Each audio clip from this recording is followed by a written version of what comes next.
Today we have a lot of individuals here for you to hear from. It's really Good News Wednesday. That's really what we should call this this briefing. We have the Honorable Fayval Williams, Minister of Finance and the Public Service, with us this morning. You know, when Minister Williams is here, it's a good day. And there's some good things that we're going to hear, not just what was yesterday in Parliament, and she did such a fantastic job yesterday. We also have on way the Honourable Floyd Green, Minister of Agriculture, Fisheries and Mining. We have Senator the Honourable Aubin Hill, our Minister of Industry, Investment and Commerce. And we'll also have the Honourable Olivia Grange, Minister of Culture, Gender, Entertainment and Sports. And we have Senator Marlon Morgan here, Parliamentary Secretary in the Ministry of Education, Skills, Youth and Information. Before I give everybody else, there are not many countries in the world that are going to have 4 ministers, well 5, and 1 parliamentary secretary coming before the country to report on what they are doing. We believe in transparency. That's why every week, every blogger can find things to put on their blogs, because we come here every single week and we present the leadership of this country to answer questions, to talk about what they're doing and to answer questions. So I hear about, there's not enough transparency, don't know what's going on. That is crazy. Because every single week we have shown that this is an administration that believes in accountability, in putting ourselves here, opening ourselves up to every question that will come.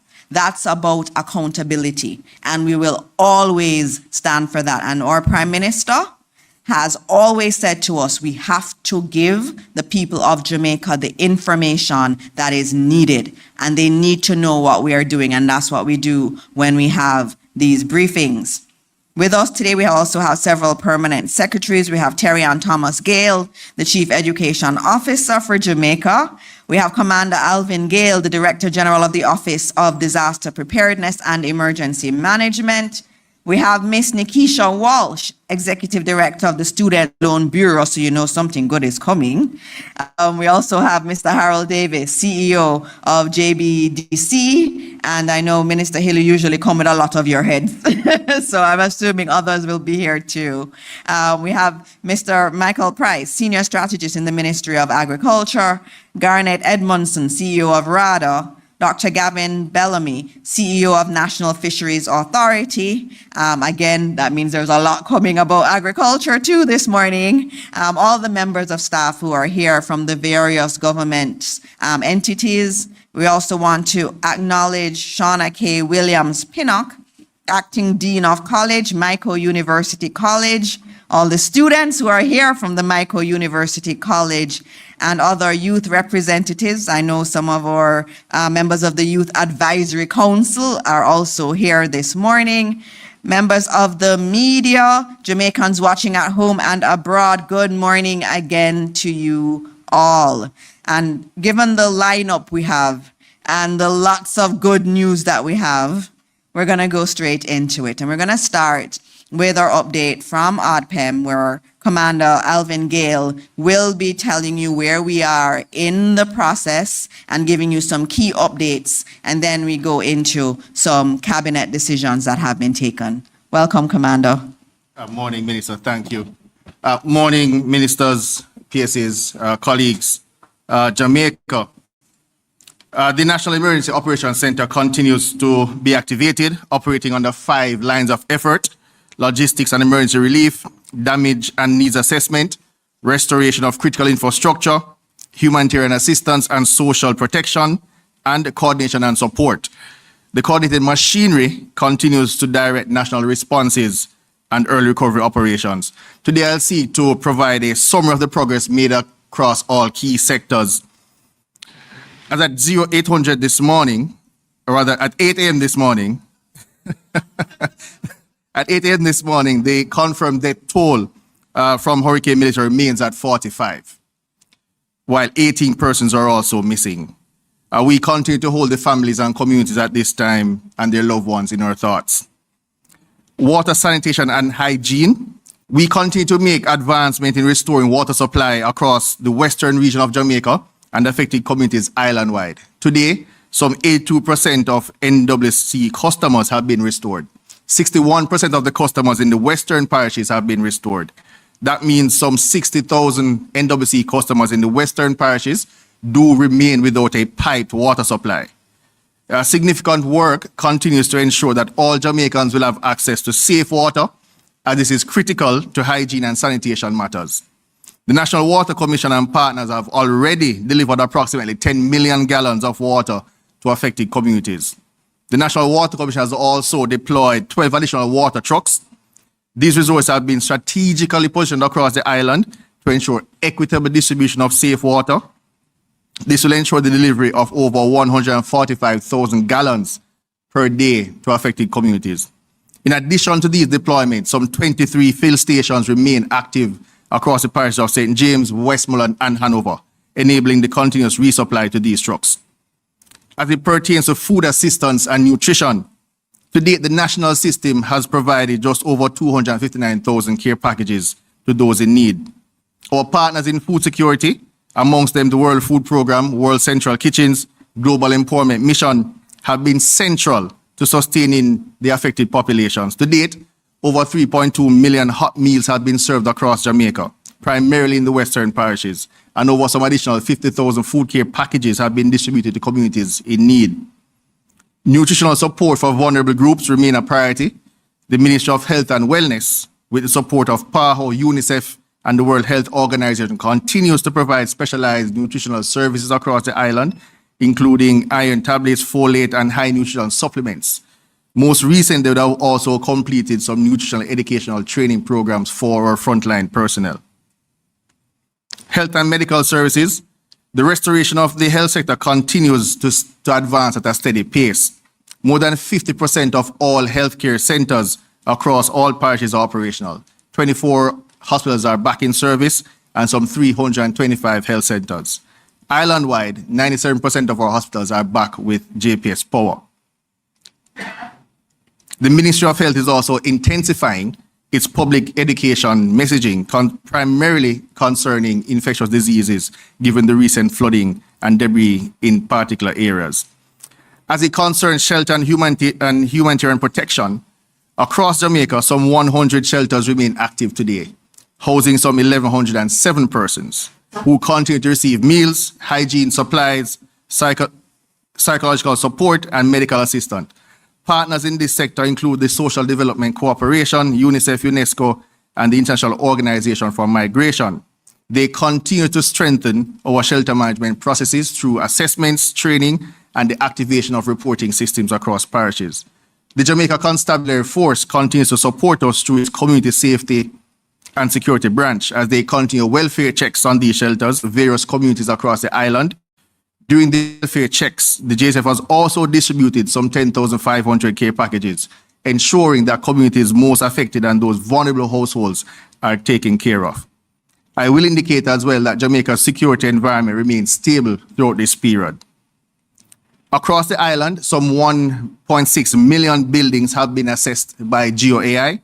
Of that number, we have now assessed 215,000 to have some level of damage. It is estimated that 156,000 of these buildings will have varying degrees of roof damage. The Ministry of Labour and Social Security, with strong sectoral support, has been able to date, complete some 31,000 damage assessments as we work to ensure all buildings are assessed and develop plans for immediate sheltering and the rebuilding. As it concerns logistics and supply chain operations, the logistic operation has been scaled significantly since the onset of the emergency. To date, just over 100 shipments representing more than 2,000 metric tons of relief supplies have entered Jamaica. These include food, hygiene products, medical supplies, shelter material, and other equipment. The national logistics system operated by the ODPEM continues to be strengthened with support from the JDF, the MLSS, the World Food Programme, and SIDEMA. There's also now just been rolled out our disaster management information system, which houses the inventory portal for the ODPEM. System development continues at pace. In terms of energy restoration, the Jamaica Public Service is now at some 80% of restoration, and the national work continues on the national grid. This is one of the fastest restoration rates we've seen, given all disasters across multiple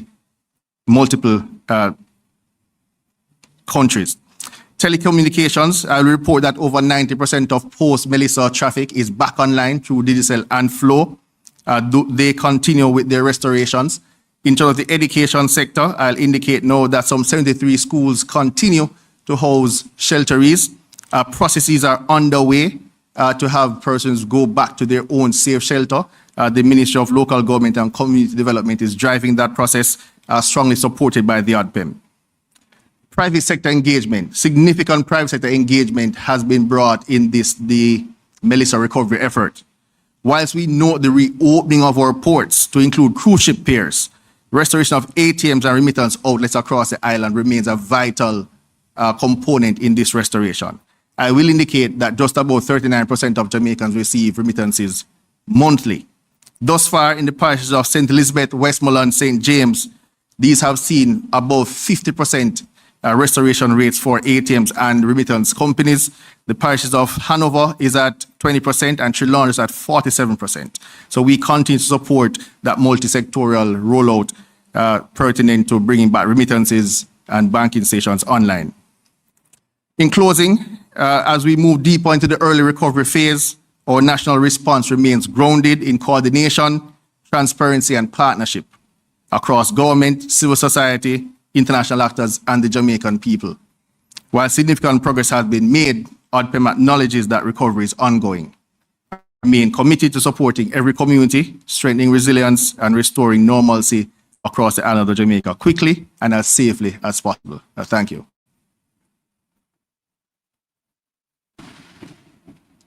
Thank you for that very comprehensive update, and I didn't have to stand up. So that means you were very well in the time that you've been given, and I thank you for that. I just wanted to add a few things just based on cabinet decisions that relate to the presentation that was just done. NARA, everyone's talking about NARA, which is a good thing. It's a very, very important innovation, and that's our National Reconstruction and Resilience Authority. Cabinet is still working through details of the NARA. Our government has always been one that is quite deliberate in everything that's done. We only have one shot at building back our country. One shot. And we have to do it properly. And so we're taking the time to ensure that the legal form that NARA takes is the right one for the purposes that we have. We're taking the time to ensure that the procurement framework is the right one that can spur action. Jamaicans can't wait 10 years for the rebuilding. We need to move quickly. But while we're trying to move quickly, we also have to do so with accountability embedded in it. And so we're taking the time to make sure that we have an entity that can move speedily and without all the red tape to rebuild Jamaica in a much more resilient manner, but at the same time still be accountable to the people of Jamaica. And so we're expecting to come back to you in a couple more weeks in terms of more details around NARA, but Cabinet is continuing to deliberate on that. Also, the Prime Minister has noted that within 2 weeks, could be as early as next week, you will have a framework within which to see everything that has come in, all donations that have come, and where they have gone. And I'm very interested in that because I've seen some preliminary data that shows that this notion of partisanship is actually very, very incorrect. It may be partisanship in the other direction. And so when that data comes, you will see exactly which communities, which constituencies got the majority of the aid. It will show you where everything went. And I'm looking forward to that because a lot of people want to know. And I want to know, and I've seen some of it. And so it's good for everyone to know where all of this went, and so we can stop the conversations around partisanship and we can speak about equity and how it has actually happened. So just putting that there, that we're looking forward to that, and we will come here and we will discuss it here. Another thing in relation to cabinet and a decision that's been led by our Prime Minister has to do with the use of the funds in Support Jamaica. I know there was a question last week in relation to how will these funds be used. There are so many persons in the diaspora, even locals in Jamaica, that contributed to the fund. And the decision of cabinet is that the funds in Support Jamaica will be used to purchase building material to support the rebuilding effort. Now that's important because you heard here also that we are going to be doing a lot of the assessments, and Ministry of Labor has already started doing assessments in the field. So they're going out, they're looking at which houses have been damaged, doing the geolocation, they're tagging them, and so we'll be able to know which houses have been damaged. And so the money will be used to buy material that can then be traced to the individuals who have gotten it. So we'll go to a house. We know that that house was damaged. We know that family is not able to repurchase the material needed to fix it. So that's how the funds will be used. In addition to that, Guyana, and we thank President Ali that came with the CARICOM team that visited Jamaica. They have offered their corps of engineers to work with us, to work with the JDF. And so the JDF and the Guyanese team will be going out and fixing houses. They'll actually be rebuilding houses. But in order to rebuild the houses, they need material. And so we're using the Support Jamaica funds to buy the material to fix those houses. Now, only houses that have been assessed as having been damaged by the Ministry of Labor will be rebuilt. So remember, I spoke about accountability. Every step of the way, it's about accountability. And so last week, ODPEM couldn't give you an answer in terms of where the money will go because we're working through the right framework, because every Jamaican wants to know that that money is used appropriately. And so Cabinet decided on Monday at its Cabinet meeting that this would be how the funds would be used, and JDF and Guyana will be rebuilding houses. And we're very happy about that. Guyana has committed to rebuilding 200. The JDF can do an additional amount. The majority of those houses will be done in East Westmoreland. Yes, East Westmoreland.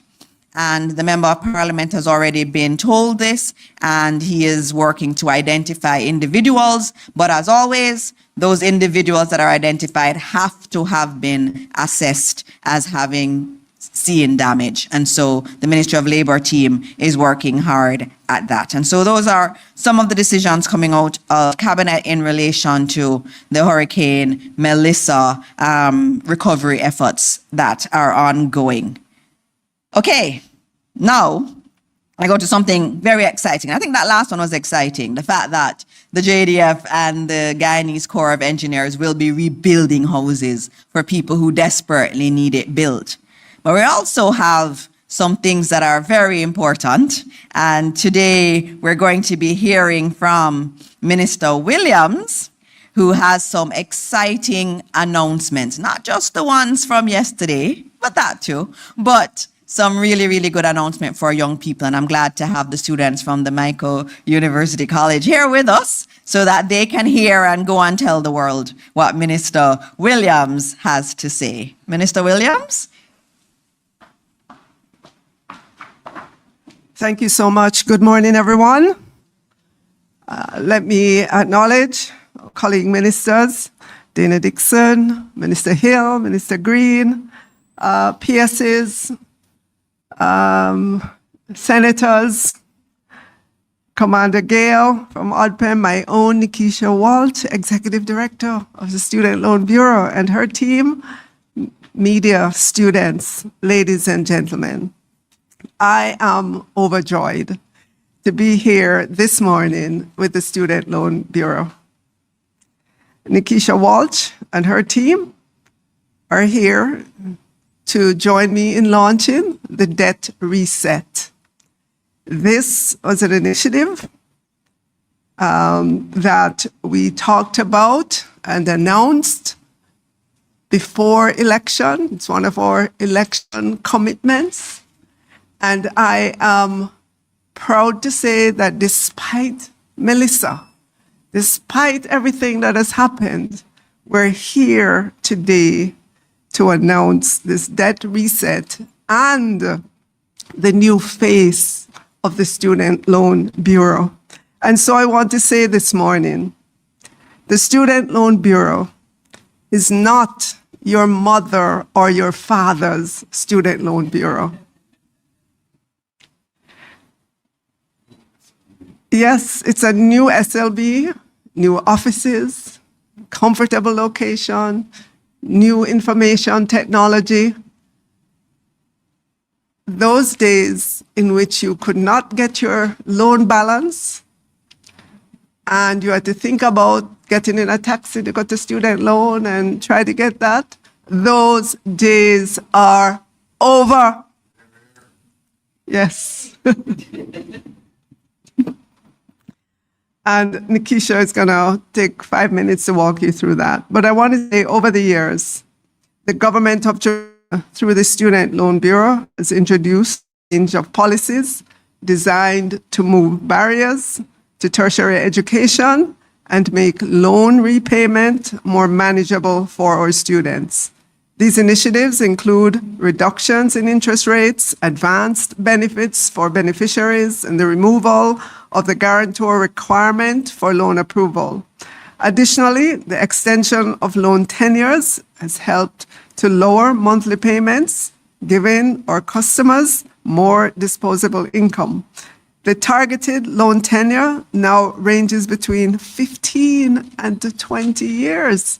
It used to be way shorter in the old days. And you have the PAYS, you have the postgraduate product that's set at 10 years. The SLB's recent relocation and rebranding marks an important step in its transformation into a more modern, customer-centric institution. It reflects who the organization is today: innovative, resilient, and dedicated to meeting the evolving needs of the stakeholders. To date, SLB has assisted over 350,000 students, valued at approximately $65 billion. I am standing here today in the position that I have, and were it not for student loan, I would not be able to access tertiary education. And I want to say to our students out there, take a look at student loan. I have been into several of my communities in my constituency of St. Andrew Eastern, and students have come up to me seeking help for tertiary. And when I engage them and ask them about student loan, there is such a resistance and lack of knowledge. And I know the student loan is going to go out there and ensure that all our young people know about the benefits of student loan. In fact, they're going to ensure that they engage parents as well, because many times I've found it's the parents who are saying, no, my child is not going to take student loan. My daughter, my son is not going to take student loan. But I'm here to tell you that this is a way for you to finance tertiary education, and we're going to make the repayment of it as easy as possible. I know that many persons have called for us to look at repayment relative to the salaries that students are earning. That is the next door that we are going to open for our students. And so this morning, I want to leave a little bit of time for our executive director to just walk through some of the main features of the system and to explain the debt reset. Yes.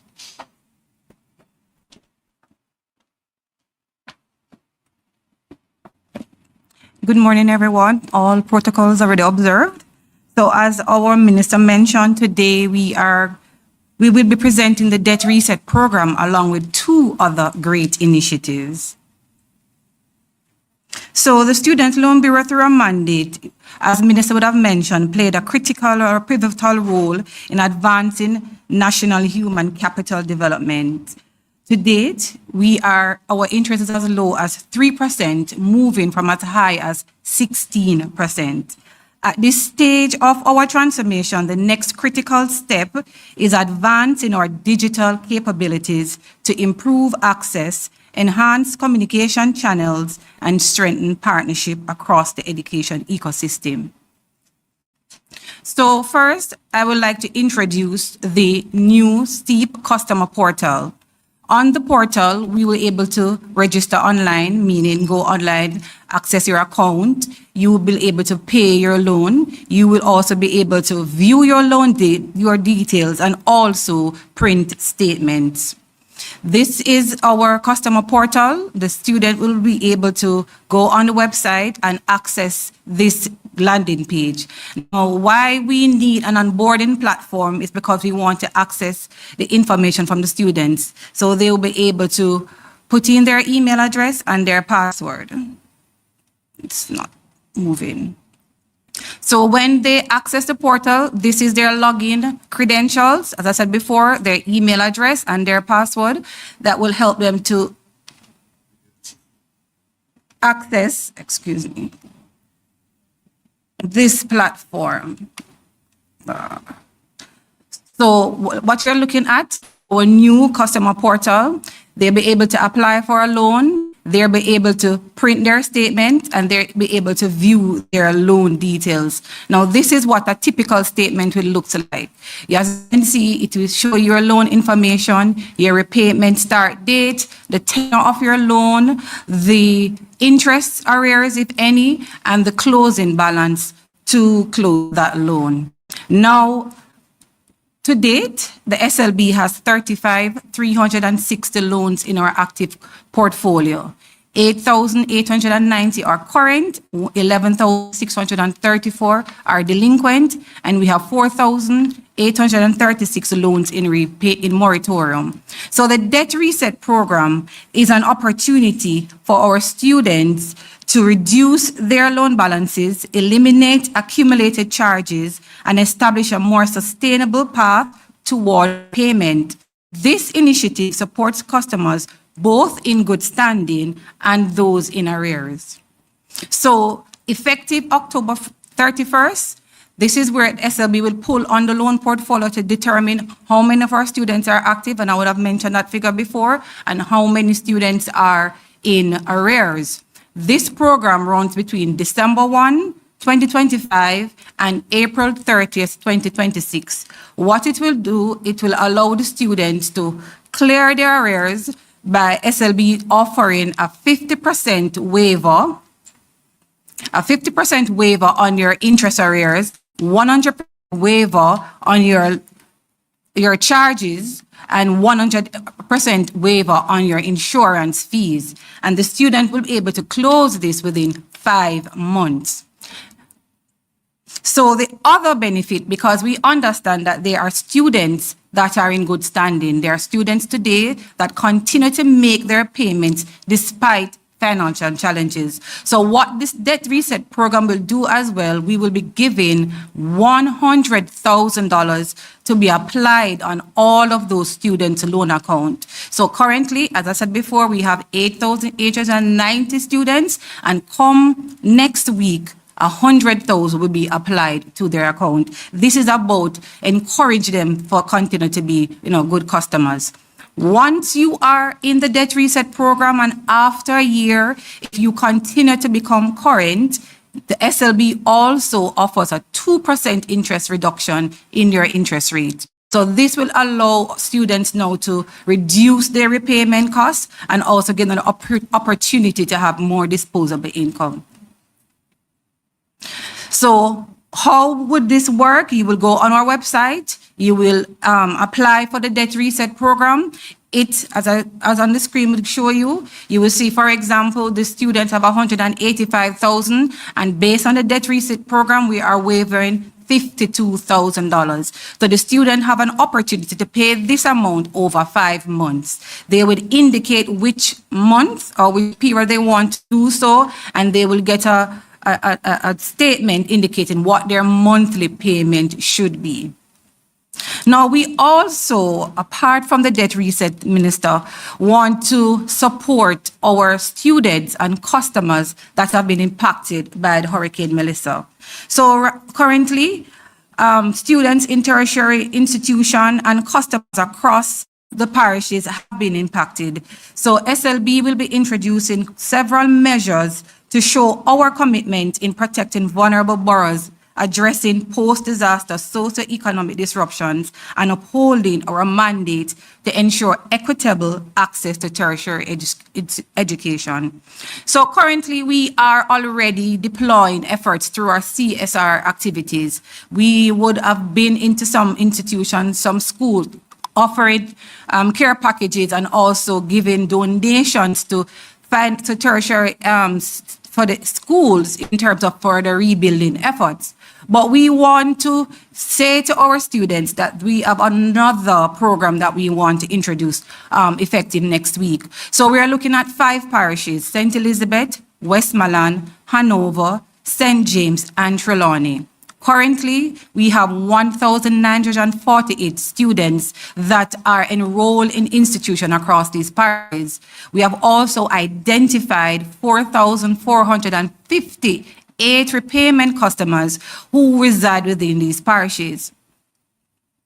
So what we are doing for the students that are in school, we are going to give them a 60,000 grant in aid to support their post-Melissa efforts. And for those who are in repayment, we are giving a 3-month deferment on their account from November 2025 to January 2026.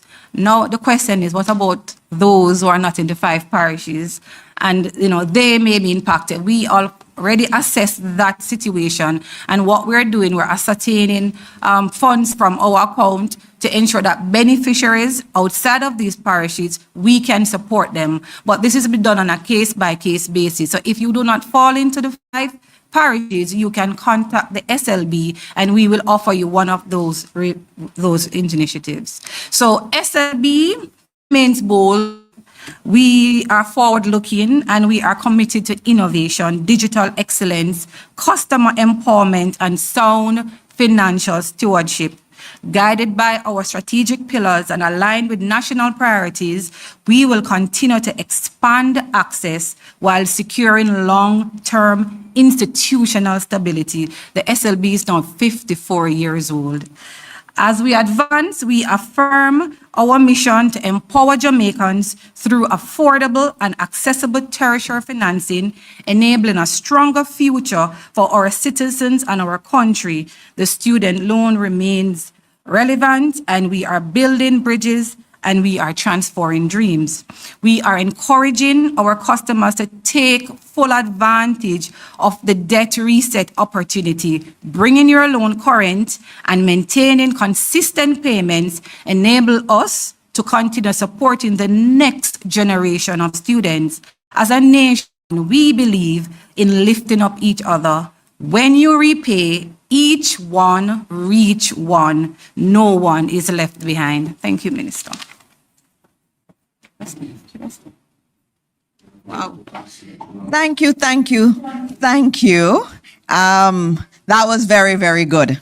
Minister Williams, congratulations to you and congratulations to the SLB. And just noting, in our manifesto, it did put this in there. We had this in our manifesto and it is being done. So we gave a commitment and that commitment has been honored. We honor our commitments. And so, Minister Williams, I'm very happy this morning. And I know a lot of Jamaicans are very, very happy. Think about it. You get your ballot. First, now you can go online and see what your balance is. Back in my day, you couldn't do that. You had to call and call and call, and nobody answers the phone. It's such a different SLB now. You can go online and get your balance, and you see the balance 250,000, and you're like, when is this gonna end? And then you see 100,000 credited to it, and now you only owe 150. That's what's happening. So if you've been current, you get rewarded for being current.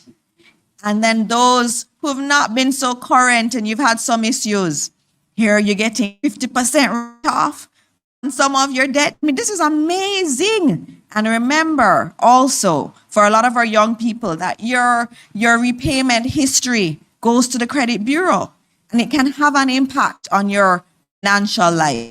So take this opportunity to get your finances in order. The SLB is here to support you. Minister Williams is here to support you. And there's more to come from SLB. There are more big announcements to be made. And do not fear the SLB. We're not here to be punitive and to be negative in your future.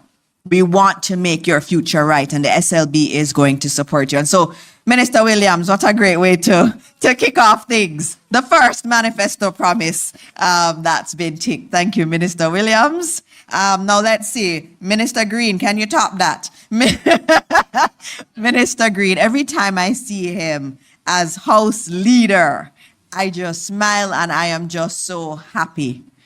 Minister Green is someone who I admire a lot, and he made me come into this world of politics because he's just such a wonderful human being, and seeing humans like him in it makes you feel like you can do it too. And so this morning, I'm happy to have Minister Green here to talk about what's happening in his portfolio, and also I get to congratulate him in public for being the new leader of government business in the House. Good morning, Minister Green. Good morning, Minister Morris Dixon. Thank you.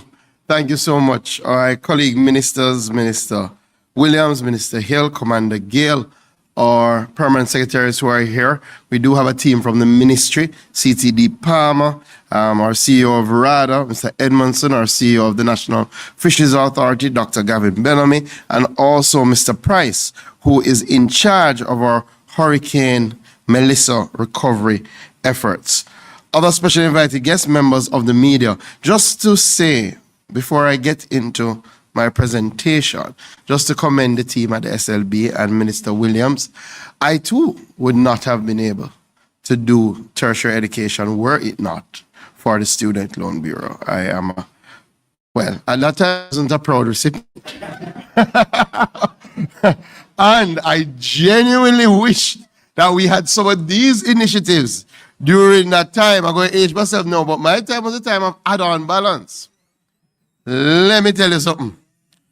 Anyway, let's talk about the most important people in our society, our farmers and fishers. We are 4 weeks post the most devastating blow to our agricultural sector.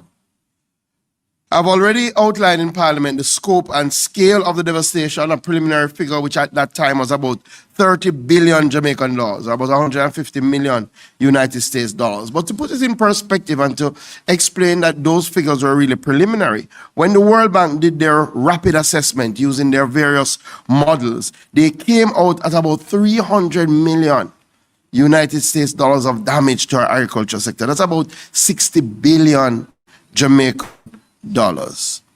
I visited vegetable farmers in Boghole in Clarendon and Mafuta in St. James, yam farmers in Litchfield in Trelawney, pineapple farmers in Pisgah in St. Elizabeth. I've personally seen what has happened in my own constituency with our melon, cantaloupe farmers, and also what has happened to scallion farmers in South Manchester. It is a most catastrophic event. Everywhere that I've been to, the devastation is like nothing we have ever seen. And most of these areas, you would understand, like Boghole, we have seen multiple rain-related events and disasters. But again, I've never seen nothing like this. However, in all my visits, in all those interactions, the resilience of the Jamaican farmer has really stood out. Farmers are planting again, re-establishing nurseries, repairing greenhouses, and getting themselves in a position to feed Jamaica again.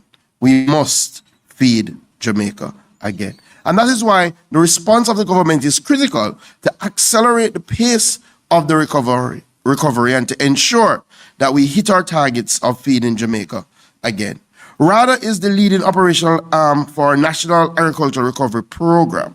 And as was shared yesterday in the supplemental estimate, the ministry has received initial funding of $3 billion for the rest of the financial year that we will now roll out as a part of our recovery program. And this will be a joined up effort between entities like RADA, AgriInvest, National Irrigation Commission, the JAS, also our National Fisheries Authority, and our international partners like the FAO and EGA. The program focuses on production restoration, infrastructure rebuilding, and enhancing climate resilience. We have now completed what I call phase one. Phase one is our rapid assessment and our immediate relief stage. In that stage, rather largely through the use of drones, map the areas that were hardest hit and assess the extent of the damage. You would understand why we had to deploy drones to do this sort of work, because unfortunately, even our extension services suffered tremendous blows.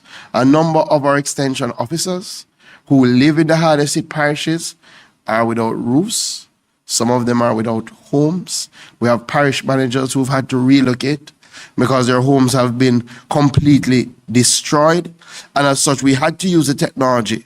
So I understand some farmers in the hardest hit areas may be saying they have not seen a physical extension officer on their farm. And I know they want to see those extension officers, and that will happen. But nonetheless, we have done a rapid assessment. Also, one of the things that we do differently now at the ministry through RADA and our various entities is prepare for the proverbial rainy day.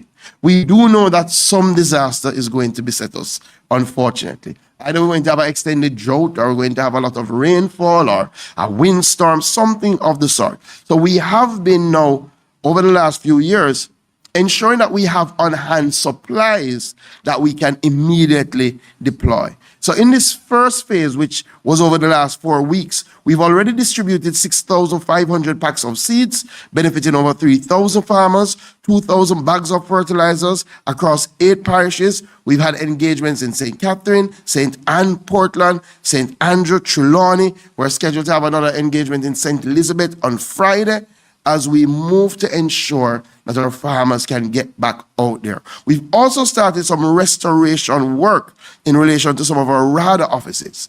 That will, however, take some time.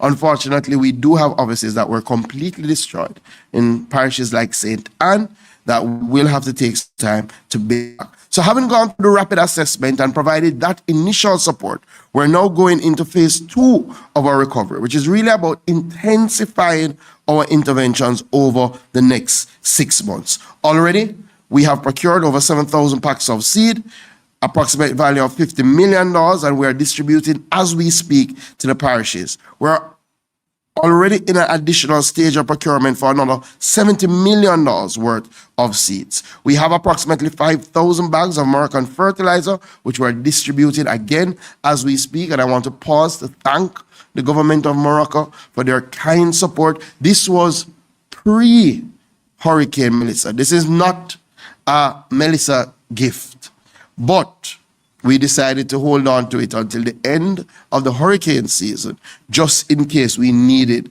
to rapidly deploy it. And that's what we're doing now. We will be also purchasing about $50 million worth of fertilizer, specifically formulated for yam farmers. We saw about 70% damage to our yam crop. So we're looking at special lines, 14-28-14, 11-22-22, and sulfate of ammonia. And we're also will be putting another $50 million to procure planting material and stakes. So that's about $100 million in our program towards our yam farmers. We're also working with the Agricultural Land Management Unit to do some rapid soil analysis. We've started with our yam belt because, again, if you've been into our most damaged area, the entire topography looks different. And as such, RADA is working with the Agricultural Land Management Unit to do this rapid soil analysis so that we can guide our nutrition program. We're also focusing on our greenhouse farmers. And already we're advancing procuring about 85,000 square feet of greenhouse material that we will deploy to our greenhouse farmers. We're going to be doing a special focus on our nurseries. So we have outlined a program where over the next 3 months, we want to produce at least 2 million seedlings. And to make that possible, we'll be procuring an additional 105,000 square feet of material. We're also going to be procuring frames for 32 greenhouses, and we're procuring now some soluble fertilizers to help our hydroponic farmers that are still functional. You may have heard that we've started a free land preparation program, and that is ongoing as we speak. The idea is to ensure that there are less barriers for people to get back into agriculture. So we've started that for farmers who are interested. They can contact RADA, and we've set some parameters. So if you have less than an acre, we prepare all of that for you free. If you operate up to 5 acres, we'll prepare up to 3 acres free. If you operate up to 10 acres, we prepare up to 5 acres free. And all of that is happening through our RADA tractor services. Additionally, we are engaging private tractor operators. But I say to the farmers, come to RADA to engage a private operator. Don't engage a private operator and then come to RADA to reimburse what you have spent. We have put out an open call that we are looking to partner with those who own tractors. We will take on that tractor under an arrangement. We will provide that tractor service to the farmer, and we will do the payments. There are some areas that we are targeting for immediate recovery, like our sweet potato. And through Bodles, we'll be providing 500,000 sweet potato slips, targeting our agri-parks, trying to drive up our sweet potato production. We've started procurement of water tanks, gravity drip kits, pumps, and drip lines, because again, access to water is critical in the recovery effort. Additionally, I'm pleased to announce that of the $3 billion that have been earmarked by the Ministry of Finance, $800 million has been allocated for emergency work to our farm road network. Our farm roads suffered tremendous damage. And again, we all understand, if our farmers can't reach to the farms, if they can't get out their produce to the market, then we have another challenge. Clearly, this $800 million, based on the amount of work, may be able to do about 40 roads in this initial phase, but I'm very sure that as we continue and get additional support, we will step those numbers up. On the livestock, you may have heard some of the numbers. We lost about 458,000 hens, or about 40% of our laying population, which has significantly affected egg production. We lost about 700,000 broilers. We're starting the process of rebuilding that sector. Already we've procured 100,000 broiler chicks and feed, which will produce about 160,000 kilograms of chicken meat. We're starting distribution this week. Clearly, we're targeting the farmers that have capacity to continue. But as part of this broiler initiative, we will be focusing on building back infrastructure, because a number of farmers in the hardest hit parishes not only lost their chicken, not only lost their feed, but they lost their chicken coops. And we're going to be building that back as we move forward. We'll also have specialty programs that we're outlining for our pig farmers, our cattle farmers, our small ruminant farmers. We're procuring about 9,000 bags of animal feed to help in that regard. That is just RADA and just some of what we're doing, but there are other entities that are critical to this recovery progress. The National Irrigation Commission, despite widespread damage to our electrical infrastructure, the NIC has moved aggressively to restore service. We have done much better than Hurricane Beryl. And I think that is something that we should celebrate. Power has now been returned to 85% of our water production pumping stations, 37 out of 44. 4 stations, including in St. Elizabeth and 1 in Trelawney, we have deployed diesel generators so that those stations can operate. It was one of the things we saw in Beryl. It took us a long time to get the hardest hit areas back up and running. Already, we've used 4 generators, and in some of those areas, the NIC is pumping as we speak. In fact, today, 98% of the NIC customer base has water service restored. I think we should give the NIC a big round of applause for that. The NIC is also operating 12 water filling stations, and one of the things that we have been doing is to provide social water in some of the hardest hit areas. 2.3 million gallons of free water has been provided, supported 1,836 persons across 45 communities in Trelawney, Hanover, and St. Elizabeth. We're also focused on our canal cleaning. You can imagine that we have a lot of debris in our canals from Hurricane Melissa. 20% of the canal cleaning has already been completed, and we're moving on that restoration activity. The Agro-Invest Corporation and our agri-parks is going to be a critical part of our recovery, has started to engage our agri-park farmers. In fact, they had an engagement session with them last week, Tuesday, and they have officially launched a 1,000-acre boost recovery program, which is targeting the rapid return of key crops such as tomatoes, vegetables, melons, sweet potatoes, cassava, hot peppers. Farmers in Clarendon, St. Catherine, and St. Elizabeth are already engaged, with Portland, St. Thomas, and the corporate area being mobilized. Under our 1,000-acre Agri-Park Boost Recovery Program, we would accelerate land preparation, drain cleaning, road repairs, irrigation recovery, seedling supply, fertilizer distribution, and coordinated input support. We're also fast-tracking our matching grant scheme, where we're providing up to $750,000 to farmers for tools, irrigation supply, fencing, and planting material.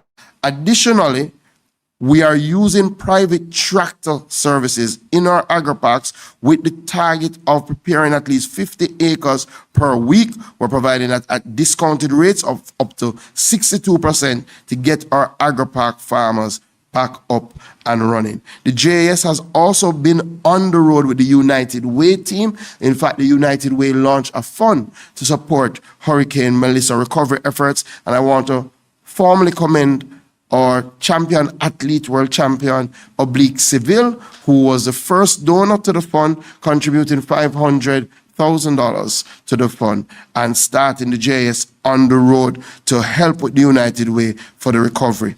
Our fisheries sector, again, tremendous blow. Over 3,000 boats that have been damaged. Almost all our fishing beaches on the south coast have been tremendously impacted. Almost all our fishers lost most of their fishing wire and their pots. And as such, we have already started our immediate relief. We've already distributed over 900 rows of wire valued at $19 million to fishers across 20 beaches. We're now emergency procuring 2,000 rows of wire, and we will start that distribution next week. We've purchased 10 2,500-gallon tanks to be positioned at some of our fishing beaches to help our fishers and also those who trade in fish to treat with post-harvest and personal hygiene. We think that's very, very important. We're also going to be embarking on a program to distribute ice to some of our fishing beaches so that our fishers can get up and running. You know, across these beaches, a number of our fuel stations still do not have electricity, and that's why we have dispatched generators so that they can operate, and generators have been dispatched to Alligator Pond and Great Bay, and those stations are now operating. The White House fuel station, we've done some cleaning work, and our electrical assessment is on the way, so we can get it up and running. You may have heard that as fishers, if you lost your identification card and your license in Hurricane Melissa, reach out to us. We're going to replace those free of cost. We've also, for the hardest hit parishes, we've also put in a 6-month moratorium on license and ID fees. So our fishers in those areas don't have to worry about that. They can come in and do their renewals free of cost. We're distributing net and wire across St. Mary, St. Catherine, Kingston, and St. Andrew. Again, part of our drive is in the areas that were not as hit as hard, that they can get out quicker. So we've been reaching to them and providing them with some support. The Old Harbor Bay fuel station is also back in operation, and we're going to be working with our mining division and our mining partners. And where we have fishing beaches that are in need of cleanup, we're going to dispatch teams to do that up already. We have earmarked a team to go into parity. Unfortunately, when you go into parity, all the boats are in the morass. Boats are stacked on top of each other. We're going to move, hopefully this weekend, to try and treat with that. Our Veterinary Services Division has been doing tremendous work. In fact, we are now offering free veterinary clinics across various parishes. We've already done in St. Elizabeth, St. James, and Westmoreland. We're going to Clarkstown in Trelawney next week. That allows our farmers and pet owners to be able to carry out their animals, receive treatment, medication, wound care, vaccines, and nutritional support. In fact, the Veterinary Services Unit went with the JDF on a sort of air reconnaissance to look to see where we had maroon animals, to see where we're having particular challenges because of flooding. In fact, the ministry facilitated the export of 58 dogs that were rescued through some of these missions. From Negril all the way, some of them to the US, some of them to Canada. We have strengthened our capacity to diagnose leptospirosis. Some people don't know that we play a part in that because, again, it's a One Health approach. What we're actively pursuing now is the donation of a veterinary field hospital to see if we can establish some direct veterinary support in the western end of the island, where 3 of our 4 veterinary stations were severely damaged. So that's one of the things that we've been reaching out to our international partners to see how we can get that done. I will leave our mining update for another time, just to treat with 2 more areas and 2 more issues. But I have to thank all the private sector partners and the NGO partners who have come forward thus far. We've gotten some support from the VM Foundation through the Jamaica 4-H Foundation and the UNDP. We've secured a US $70,000 partnership under the Jamaica Resilient Recovery Initiative. The American Institute for Cooperation on Agriculture has pledged US $30,000 as well as US $4 million in an ICT support package. We have a pledge from Newport Forsan, which we should action next week, of $25 million worth of fertilizer. And we also want to thank the government of Trinidad and Tobago, who are providing 1,000 pounds of tilapia feed that will go a far way to help our fish farmers in St. Catherine and St. Anne. 2 more issues. 1, will we have food for Christmas? The answer is yes. So already we have started activating, tapping into external sources to ensure that we have sufficiency of supply. How the ministry does this is through an analysis of our demand patterns through the year. We have a fairly good idea of some of the areas and how much we consume, and then we look at our production patterns. And when there's a shortfall, then we see if we can tap into external sources to fill that shortfall. We will not do more than is necessary. I want my farmers not to worry. There will be space for your products. Once you bring them to market, there will be space for that. But already we're looking to tap into external support for our vegetable lines and our table eggs. I think we all appreciate that there were challenges with table eggs prior to Hurricane Melissa. Those challenges have been made worse by Hurricane Melissa. And now we're in discussions with the Ministry of Finance about the appropriate relief that is needed to ensure that these items can land here at a reasonable price so that our consumers will have access to fresh fruits and vegetables and will have access to eggs for the Christmas period. We also have been working with our Pray Their Larceny unit. So, challenging time that you have to manage carefully because, again, a number of our farmers, their animals have suffered displacement, and it is normally a prime time for criminals to try and capitalize on that opportunity by literally reaping what they have nothing to do with. You have seen in the news that our agricultural protection branch is really reaping great dividends. I think almost every week now we've heard of an interception where they have intercepted cars with goats. Unfortunately, one of those interceptions, when they did all the checks, one of the persons who was in that motor vehicle was a police officer, but it just shows that our agricultural protection branch is working, and they will continue to see how they can provide that level of protection during the Christmas years, because this is the time that we normally see an uptick in these predial larceny crimes. We know that there are some challenges in relation to our national animal identification and traceability system. That is a system that we use for cattle to ensure that when the police stops somebody transporting cattle, they can easily identify whether this has been gotten through bona fide means. There is a requirement under law for all cattle to be tagged.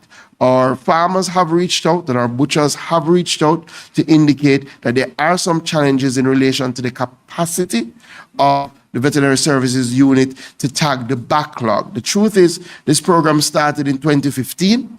We've tagged about 90,000 heads of cattle, but unfortunately, when there's no enforcement, sometimes there is no motivation for people to do what is required under the law. Nonetheless, we do know that displacement has been caused to our Veterinary Services Division because of Hurricane Melissa. I want to say to our farmers and our butchers, we are looking at some solutions to ensure that we ease the sort of discomfort that is being caused by the enforcement exercise. And I will further update you by the end of this week after we've had a meeting with the police and with my veterinary services team to see what is the best approach. I can tell you that we've already deployed yesterday 8 interns from CASE to work with our veterinary services unit in the parishes that we have the greatest challenge, St. Elizabeth, Manchester, to see if we can ramp up tagging in those parishes so that everybody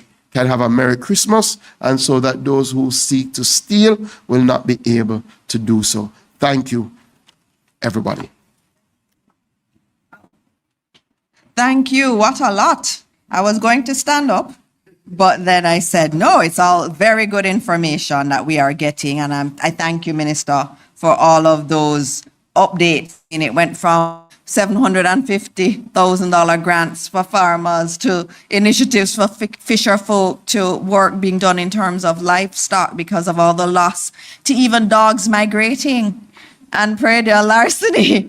Good for those dogs. Very good for them. No, but Minister, you're doing an excellent job. I need to have the tomatoes because you know I can't grow the tomatoes. I have tried multiple times. Maybe I can do the peppers better this time, but we need you to do your work so that we can have things for Christmas. And I'm glad you gave Jamaica that assurance that we will be good for Christmas. Up next, we have more exciting news. I mean, it's just a morning full of exciting things happening in government. Government has not stopped working, and here's another hardworking minister, Minister Hill. He has an awesome task, and I am very happy to have him here. He's wanted to come for a while to come and tell all of Jamaica what is happening. He has the small business portfolio and is doing big things. And so, Minister Aubin Hill, I'm happy to have you here this morning to come and tell Jamaica of the important work that you're doing with your ministry and agencies.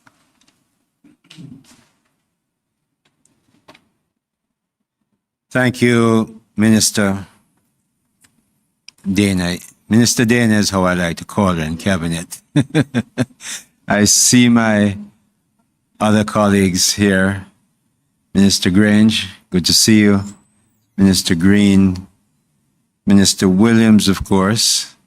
And we all work very hard in cabinet to make sure this country stays good. I'm not in a suit this morning. You've seen me in enough suits. Since the hurricane, really, I've practically, without renting a house in St. Elizabeth, Westmoreland, St. James, and elsewhere, I've been really living out in the country.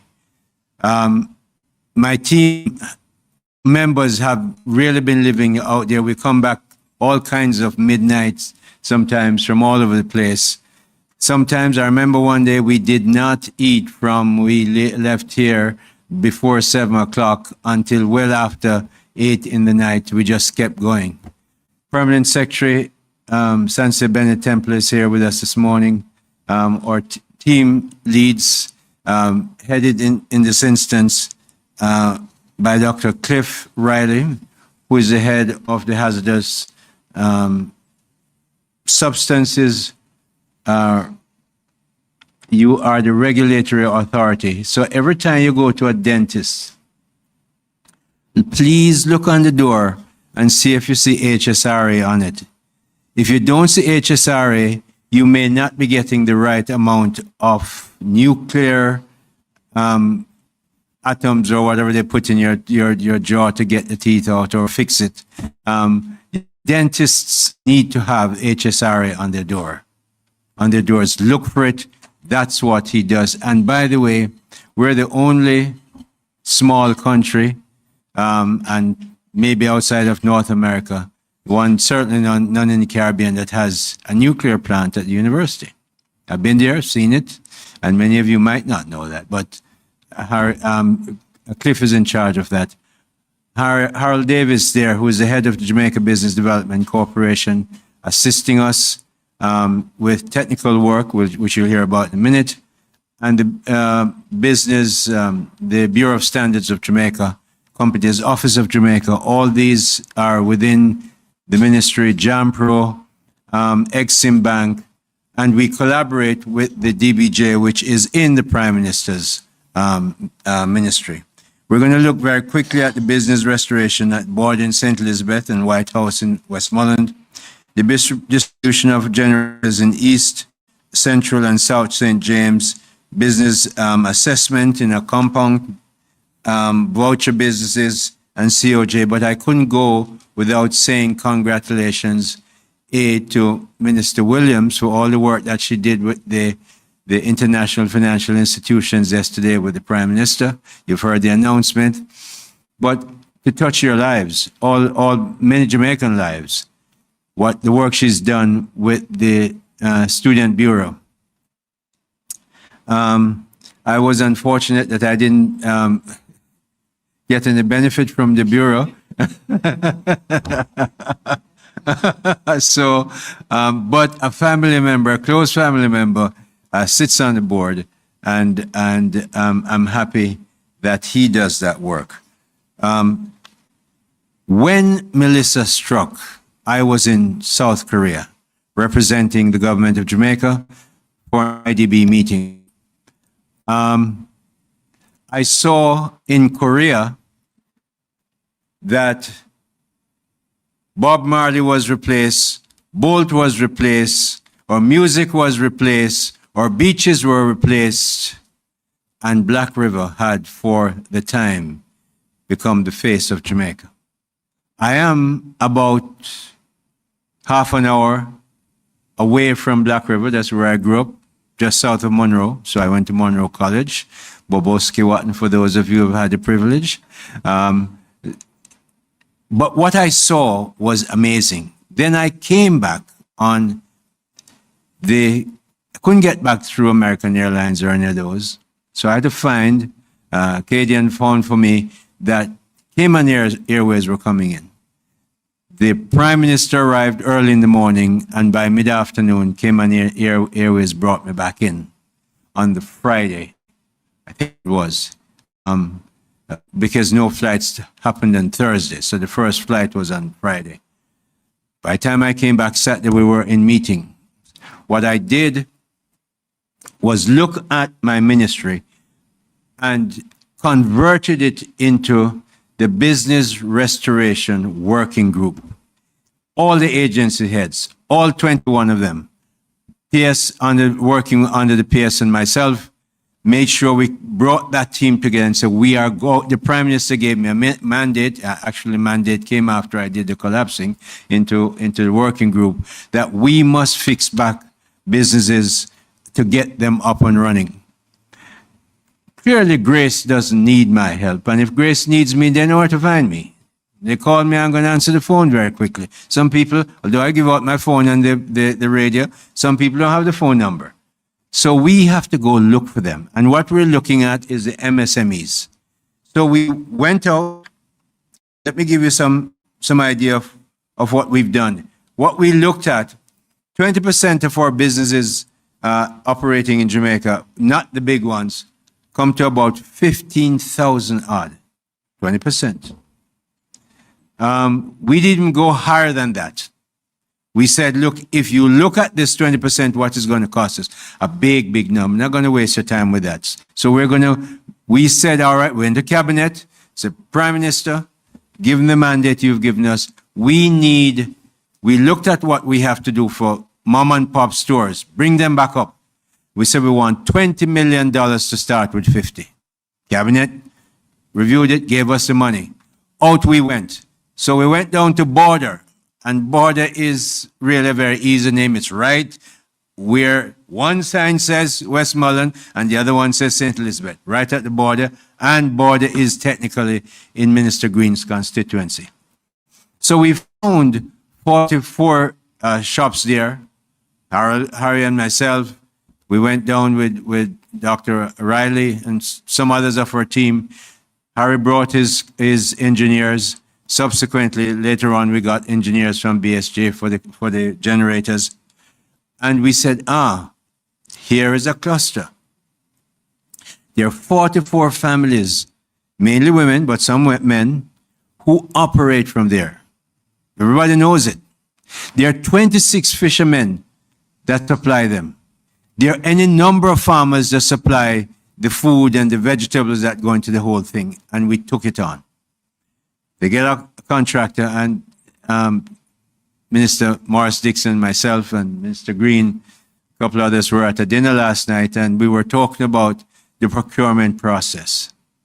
And what the procurement process does to getting things done. It's not made for emergency. It was never made for emergency. And yes, they tell you that there's an emergency contract, and you try that.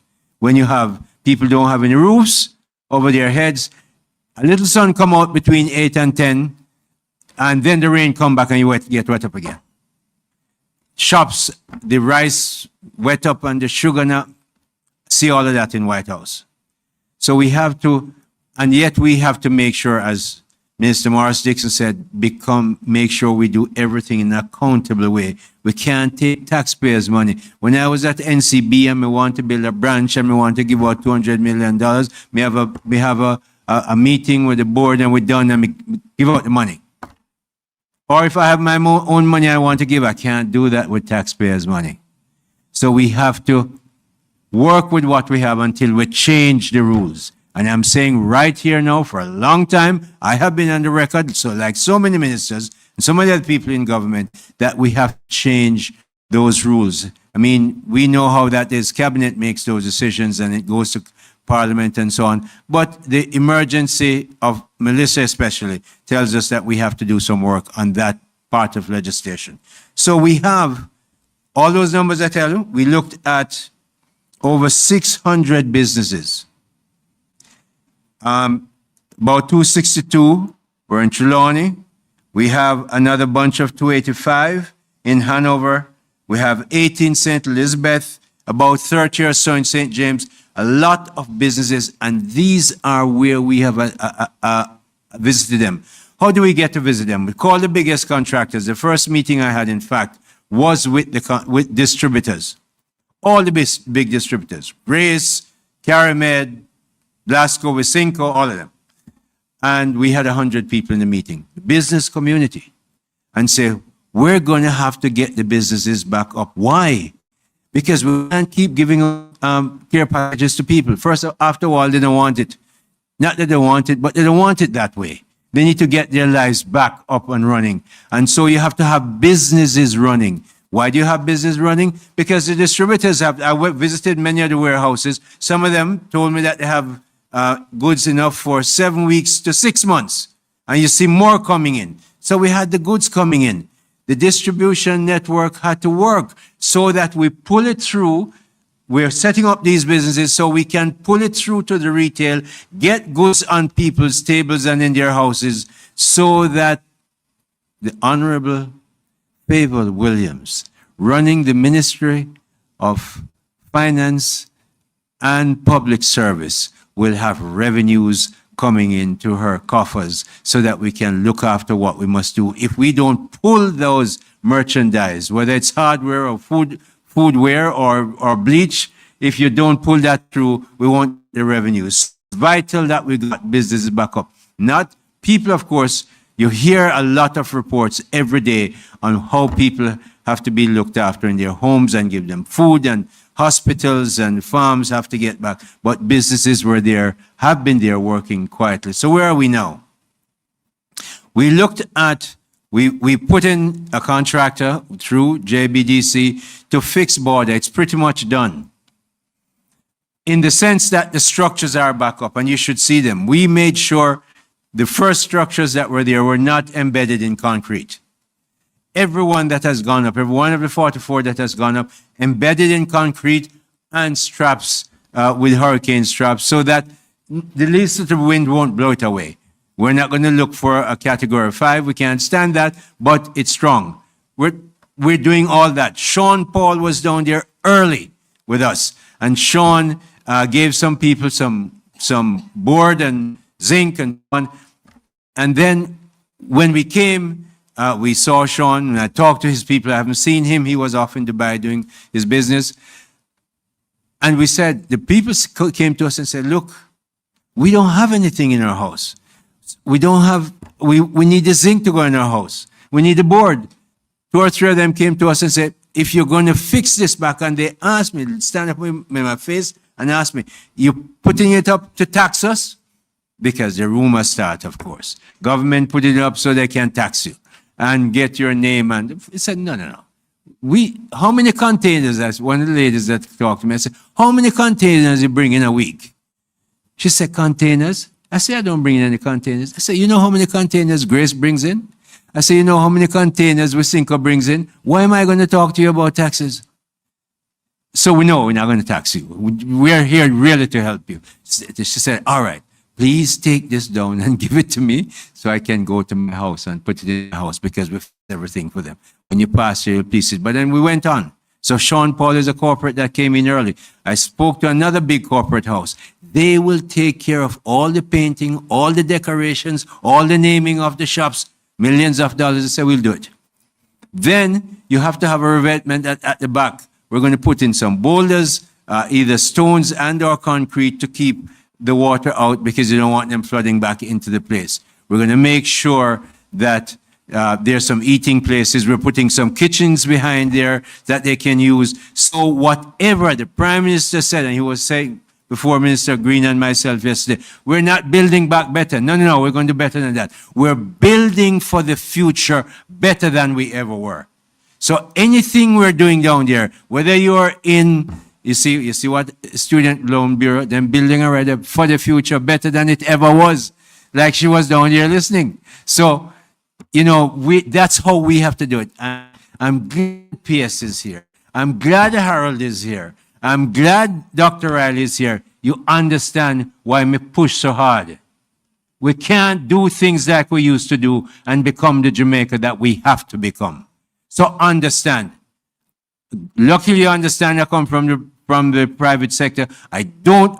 All my life, I lived in an organization, in an industry that you were always under scrutiny, because you're around banks. So I'm not afraid to hear that the Auditor General is coming. I leave every summer, going and look at whatever I do in the bank. Not afraid of that. We can't be afraid of that. But we must also get things done urgently. People are in desperate need, and we can't just wait until it's convenient. Where's my mic? Hello? The moment I talk about Auditor General, they cut me. You can do that? Come on. Who's anyway, you can hear me. Yeah, I don't need a mic. So we're looking at those houses, but those businesses. We have the biggest meat operation and grocery operation in White House, looking at putting on the roof. The roof went, the cold storage went. We called Jamaica.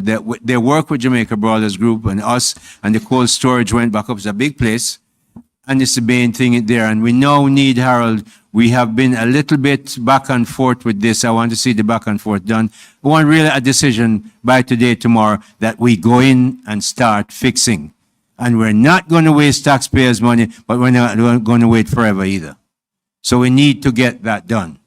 that's the way we really have to work to get this back up. Then Monday morning, I hear the Prime Minister announce that, hey, I'm going to ask Minister Hill to go up to Akampong and see what's happening up there and look at what's going on. So, as the newscasters finish, I may understand what them said. Me call Cliff and say, Cliff, you hear what the Prime Minister said on radio? So you and your team leave now and go up there and look at it. They looked at 26 or so businesses. So by the time I get to cabinet and the Prime Minister was giving us a briefing and how it went and so on, I said, my team is in Akampong right now. Subsequently, we understand, of course, Akampong is a cultural part of our history, and Minister Grange handles that. So we had an agreement before we cabinet, as I told you yesterday, Cliff, that Minister Grange and I, when the generators are going in, we're going up. The roofs that we're having to put back will be going up there to make sure everything goes well. But you were well received. You didn't have any issue, and you got your work done with your 25 house. So what else are we looking at? When you look, we're now going to move to another custom-made quarters, but I've gone to all those constituencies in St. James and the other parishes that we're looking at that are badly affected. The key is that we move fast. So we went in for the generators. We went out, and all of these places I visit, all of them, I didn't know Minister Bartlett's constituency was so big. Drive till I'm tired. And I'm not driving. So you understand that MPs have a lot of ground to cover. And we call them and say, where should we go after we check with the distributors so that they're in business. And then we went and looked and we installed, 11 generators by now. The first constituency we actually went with, because of a comment that Minister Morris Dixon made this morning, was not a JLP constituency. It was in South St. James. MP Birchall's constituency. PS and the team were in there first time looking at everything. We looked at 13 or 15 shops. We started there in putting in generators. We're going to put more so that the businesses can operate. And where are we putting them? We're putting them in the main shops in the communities, where usually they sell meat, they sell flour, they sell bread, so that they become the center of community development. Why? Because we're working, Minister Marks, Senator Duncan, Alok Jan in the Prime Minister's office, and myself, we're working to get, and others doing the technical work, we're not doing the technical work, to get a voucher system in place to help pull those goods through the supply chain. Mothers who don't now have a job and have to take care of our kids going to school, they need help. Other people who are elderly and need some additional help, they'll get some vouchers. That's being worked out. It's not yet in process. And of course, yesterday I had a press conference with Dr. David Lowe of the DBJ, and that $1 billion that is now ready to be deployed. How is it going to be deployed? Additional funds to people, mainly in the MSME regions. And then we have Exim Bank working with them. The MSMEs that are operational are desperate to get some financial relief. Dr. Lowe and myself are working that they will get a moratorium on their principal and interest. The same thing for Exim Bank. And therefore, we see that as we look at building up businesses back so that business can get going, to get us avoiding constant care packages and revenues coming into the government, but getting Jamaica back up to a place where very quickly we become the symbol of a country that has gone through pretty much a near disaster, a disaster in some places, Many places, Parity people, I went down there, the houses are flattened and the sea was up in maybe a meter in. So all those things are coming back. Well, you know something, as the Prime Minister said, we are known for building a country back from a place where we were a basket case. Well, we now have the opportunity and tremendous assistance and goodwill locally and internationally to become that country that can restore itself with significant resilience and building much better for the future. And a big part of that is working with businesses to make that happen. That's where we are, and I'll take your questions later on.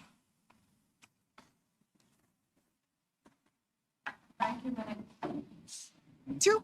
Checking, Mike? Not there, still not there. It's not just you, Minister. it's the entire mic system. Just waiting for the mic to come back.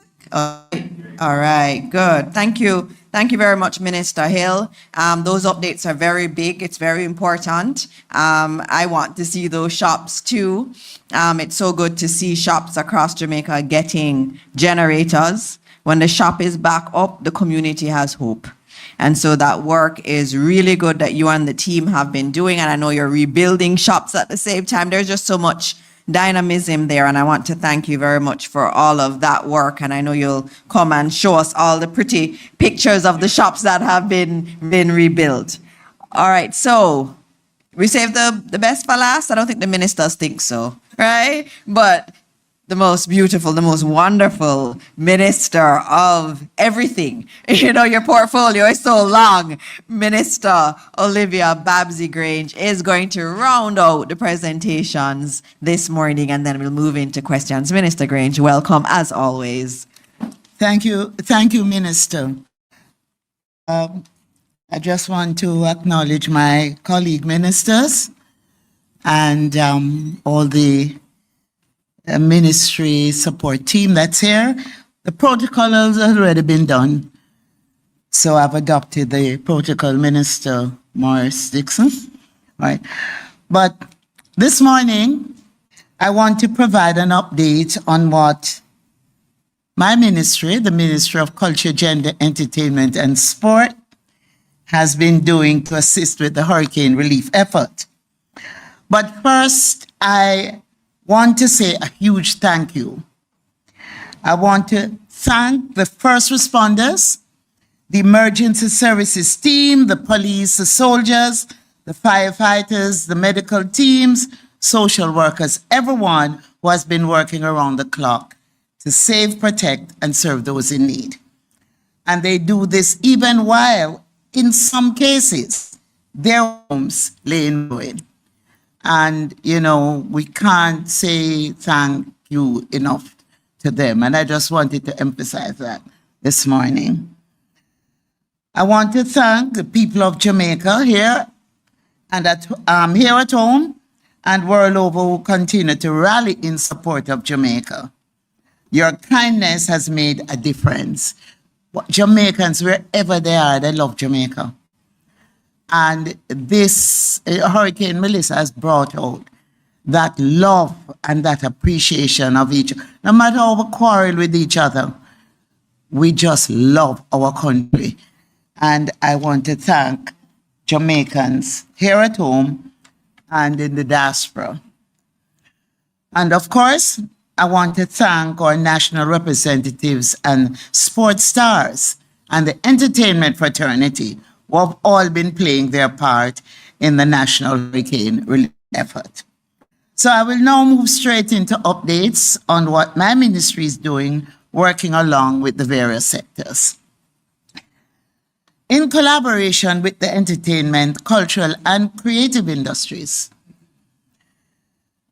we have started the initiative of the I Love Jamaica concerts and telethon to raise funds for the National Hurricane Relief Program. The I Love Jamaica initiative includes a series of in-person concerts in major world cities with strong Jamaican populations, including the telethon and virtual concert, which took place on Sunday, November 23, broadcast on all the television stations here in Jamaica and streamed across the world via social media. I recently announced that the I Love Jamaica Telethon raised more than $65 million towards the National Hurricane Melissa Relief Program through the fundraising effort. $45 million, to be exact, 45,765,495,000 has already been received and deposited to the Support Jamaica account. And I want to thank Commander Gale for being so efficient in providing us with information as to the funds that were received through that initiative. Based on pledges made, we also anticipate that an additional sum of approximately $20 million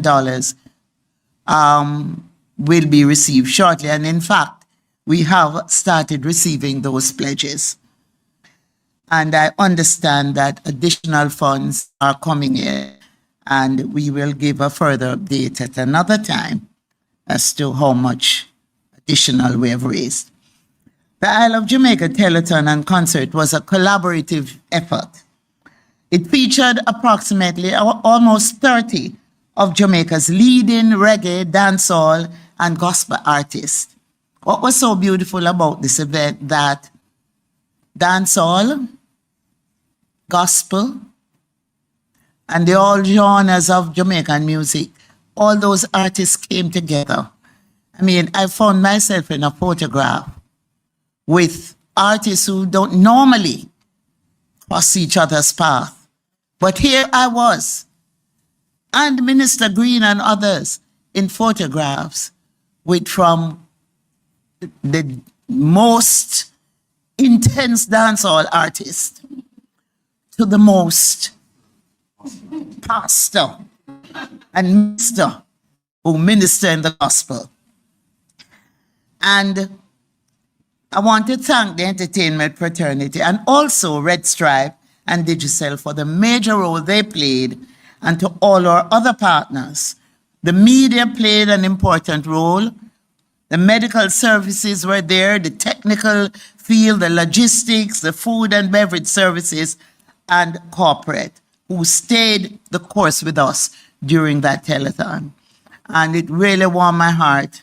You know, I see all my colleagues turning up, most of my colleagues turning up, and I'm manning the phones and taking calls.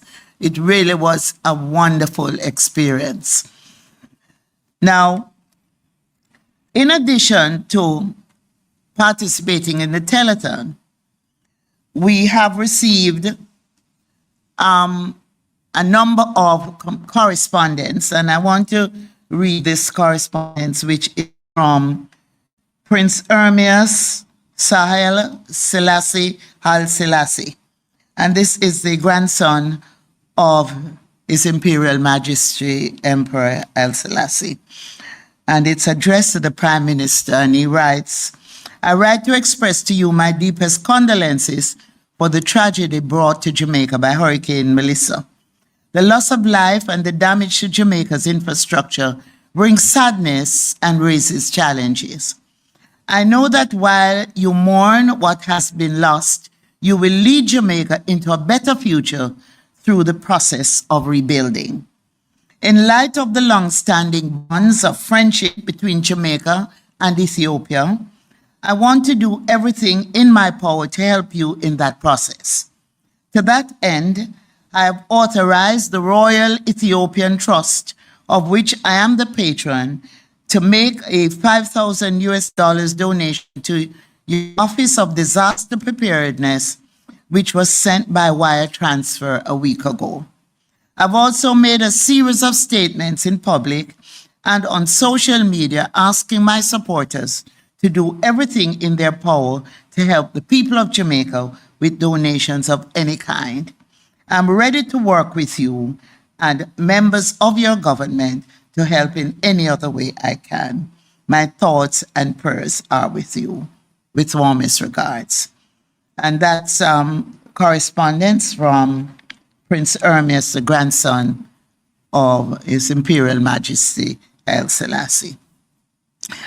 I also want to indicate here that a number of Jamaicans in Hollywood, number of Jamaican actresses, producers and directors, and those who are just friends of Jamaica, they've also launched a campaign to raise funds towards our relief program.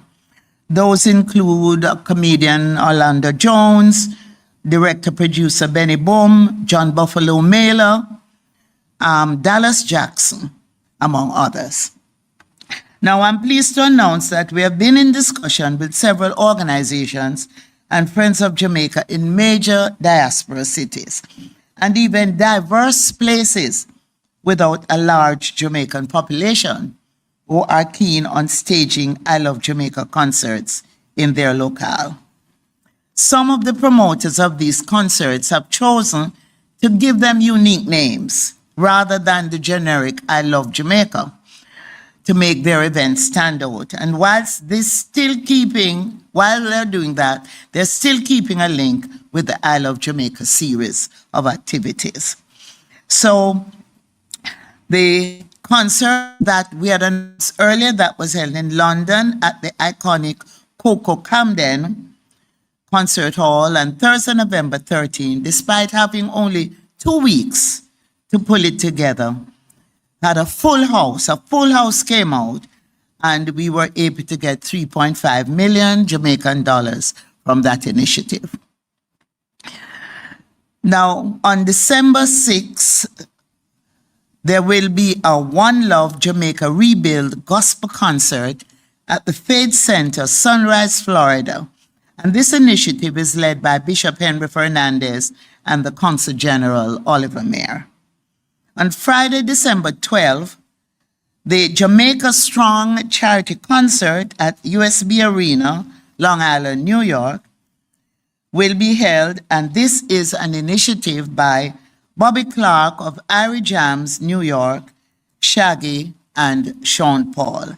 And this will be a major event, will also be carried on YouTube.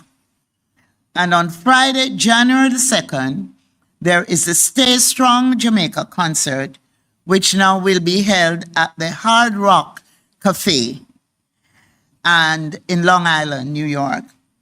And this event will feature a number of our most outstanding performers, and those names will be announced at a later date. We're also in discussion to have concerts in Nairobi, Kenya, in Dubai, Qatar, and the UAE. But I will make further announcements on those. Moving on to the church, the religious matters, I want to thank the religious community and the faith-based community who have been providing comfort as well as spiritual, emotional, and other important support to our people in this trying time. In keeping with the responsibility that was given to my ministry to mobilize the religious and faith-based communities to support Jamaica's relief activities, I assembled the National Religious and Faith-Based Hurricane Task Force. And this task force is being coordinated by Dr. the Honorable Bishop Harold Blair. And he is supported and assisted by Bishop Bengucci. The task force was set up to streamline and coordinate requests for support and assistance from individuals and groups, primarily in the parishes that have been severely affected by Hurricane Melissa, and to align the request with the distribution systems and protocols of the Ministry of Labor and Social Security and the Office of Disaster Preparedness and Emergency Management. However, the first initiative of the task force was to establish national days of prayer. And the first weekend was Saturday, November the 15th, and Sunday, November the 16th. It was further expanded to a second weekend where the PBCJ recorded prayers by various denominations and faith-based representatives. And this went very well over the weekends of November 22nd, 23, and November 29 and November 30. And the religious and faith-based organizations have been doing their part in the national relief effort, and I really want to thank them again. Now, approximately 7,500 religious spaces island-wide have been playing their part, but they have also been impacted by the hurricane. More than 300 church buildings have suffered damage, with several completely destroyed. Nonetheless, in every parish, congregations have continued to serve faithfully. I will now move on to the National Registry of Volunteers, which was established. And I want to thank the many volunteers who have signed up to the National Registry and have been giving their time, skills, and putting every effort into this mission of love, care, and compassion. The portal allows a portal which is set up on Support Jamaica website, allows volunteers to indicate their areas of interest, preferred volunteered locations, and availability.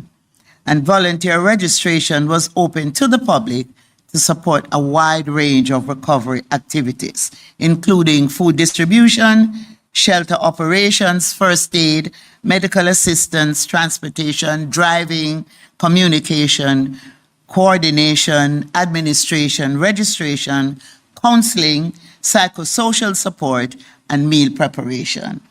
As of November 24, 4,325 people have registered to assist across the multiple sectors depending on national needs and deployment planning. Their information has been compiled to facilitate targeted assignments as recovery operations progress.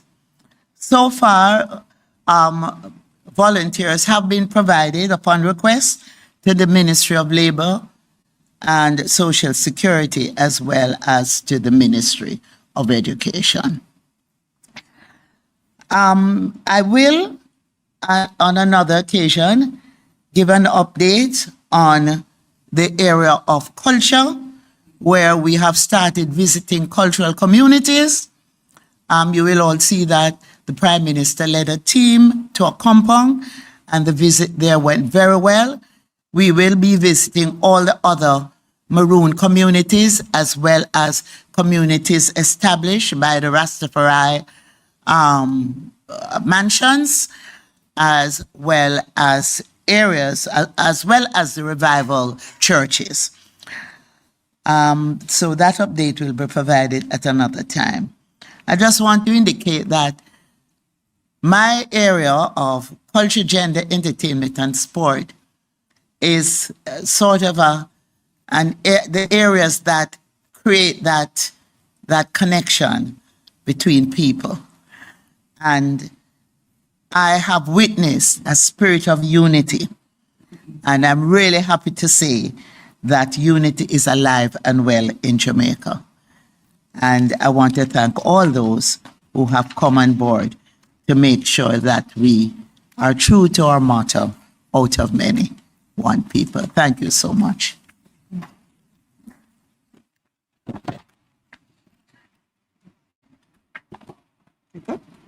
Right.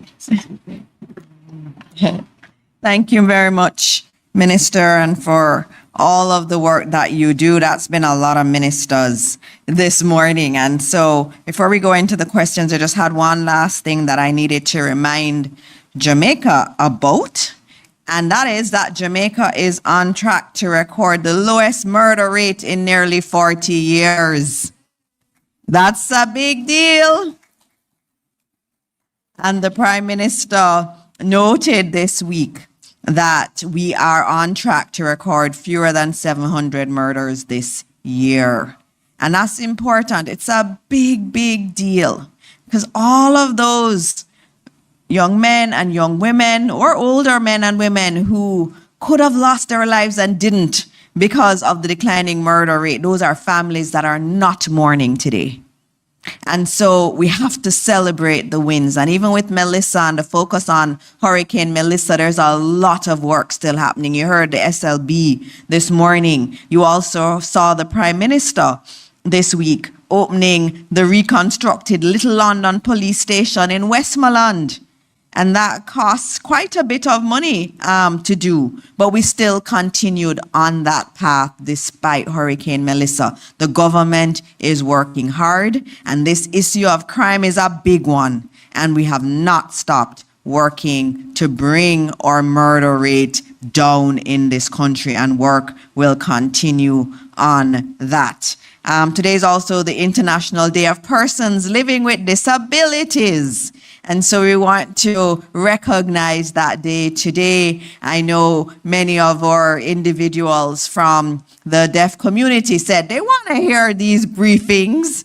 And so Tony was so wonderful to come and support us to ensure that all of these announcements that we're doing, they're accessible to those communities. And this administration is committed to continuing to work with all persons living with disabilities so they truly feel that they're a part of the entire decision-making process in this country. All right, so question time. Rasheen, I'm gonna come to you first, and so that you can ask the questions from everyone. Okay, thank you. Good morning, everyone. We'll take the online questions first and then a few from the floor. Sure. The first one is for Commander Gale. How will the JDF help to rebuild houses damaged by Hurricane Melissa? All right, and just noting, if the mic goes out, everybody at home is still hearing us. So apparently, it's just us can't hear ourselves in here, but everybody at home hears us fine. Good morning. So the Jamaica Defence Force has a engineering regiment, which has within that a scope of builders, masons, plumbers, electricians that can definitely assist in the process. What they have been doing thus far is, for example, with the Guyanese Defence Force engineering team that has already come to Jamaica, they have already gone out and done some assessments and prospecting. There are other military teams that will be visiting Jamaica, and the Jamaica Defence Force will be twinned with them, and then other teams of volunteers as required. Okay, thank you, Commander. The next question is for Miss Nikisha Walsh from SLB. When will the Student Loan Debt Reset Initiative start? Right, that's what everybody wants. They're excited about it. And thank you, everyone. So on Monday, the platform will go on our website where students can go and apply for the debt reset programs. On Monday, they'll have it live. I can tell you that at 12:01 a.m. on Monday, there will be students waiting to go online, or past students who your clients will be there. All right. Okay, and from the floor, we will take one question from one of the MICO students. Oh, our MICO students. Good. I like when you ask questions. Good morning, everyone. morning. I am Kaylee Smith. I'm a student from the Michael University College, and my question is for you. Okay. So, it's regarding what Commander Gale mentioned about the 73 schools that are still currently being used as shelters. I wanted to confirm, what are the measures that have been put in place to ensure that the students of these schools are not severely behind? All right, that's a great question, and Commander Gale can come and tell you when we'll be able to get the schools back. That was my question to him. But, you know, we have to really balance things, right? No one chooses to be in a shelter. They're in a shelter because that's their only choice. And so we have to support them during that time in the shelter. And that's how our administration feels. You know, everybody who needs to be supported, you support as best as you can. So the administration, the Prime Minister, about a week and a half ago, had given the directive that the shelter should be decommissioned. But in order for you to decommission a shelter, you have to have a place for those individuals to go. And so I know that ODPEM, working with the Ministry of Local Government and also with the Ministry of Labour, they're looking at alternative sites so those individuals can be there, but obviously key, be there with their sense of dignity. That's very important. But of course, it has an impact on our students. It means that they can't be in school. And that's a big concern we have because we want to limit learning losses. And so we're working to support the initiatives to move those who are in shelters now. But when those students come back, we're going to have to do a lot of work. And the CEO is here, our Chief Education Officer is here, and she has a lot of plans for maths and English, and they send me all the plans because we're going to have to do remediation work. When they come in, we have to do the psychosocial work because they've been traumatized and they've been out of school, their natural environment, their routines. So they have to do a lot of psychosocial work. And then we're going to have to do work with them during their breaks. We're going to have to do everything we can. We're even looking at changing up timetables in those schools so that they can get the most key areas addressed and that you don't see any shortfall in maths and English. Those are very important. I don't know, what are you going to be teaching? All right, English language and literature. So you understand, we don't want to lose the momentum, and we've had some really good momentum in terms of the results. And so you don't want to lose that.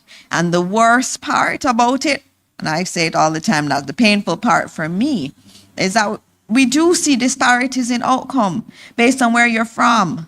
And you don't want that perpetuated. And so it's so important when these students go back to school, you're going to hear the ministry speaking about special initiatives for students from the West, because we have to take care of them and we have to do the work to remediate them. And thank you. And I think you're going to be an excellent English teacher. You're going to be excellent. Thank you. All right. I know this person. Good morning, everyone. Mahiri Stewart, Nationwide News here. My first question is for Minister Williams. So much mention was made about the SLB debt reset being part of the manifesto for the government in its current term. And we know that you're making mention of the fact that despite the fact that the hurricane passed, you're still able to implement it.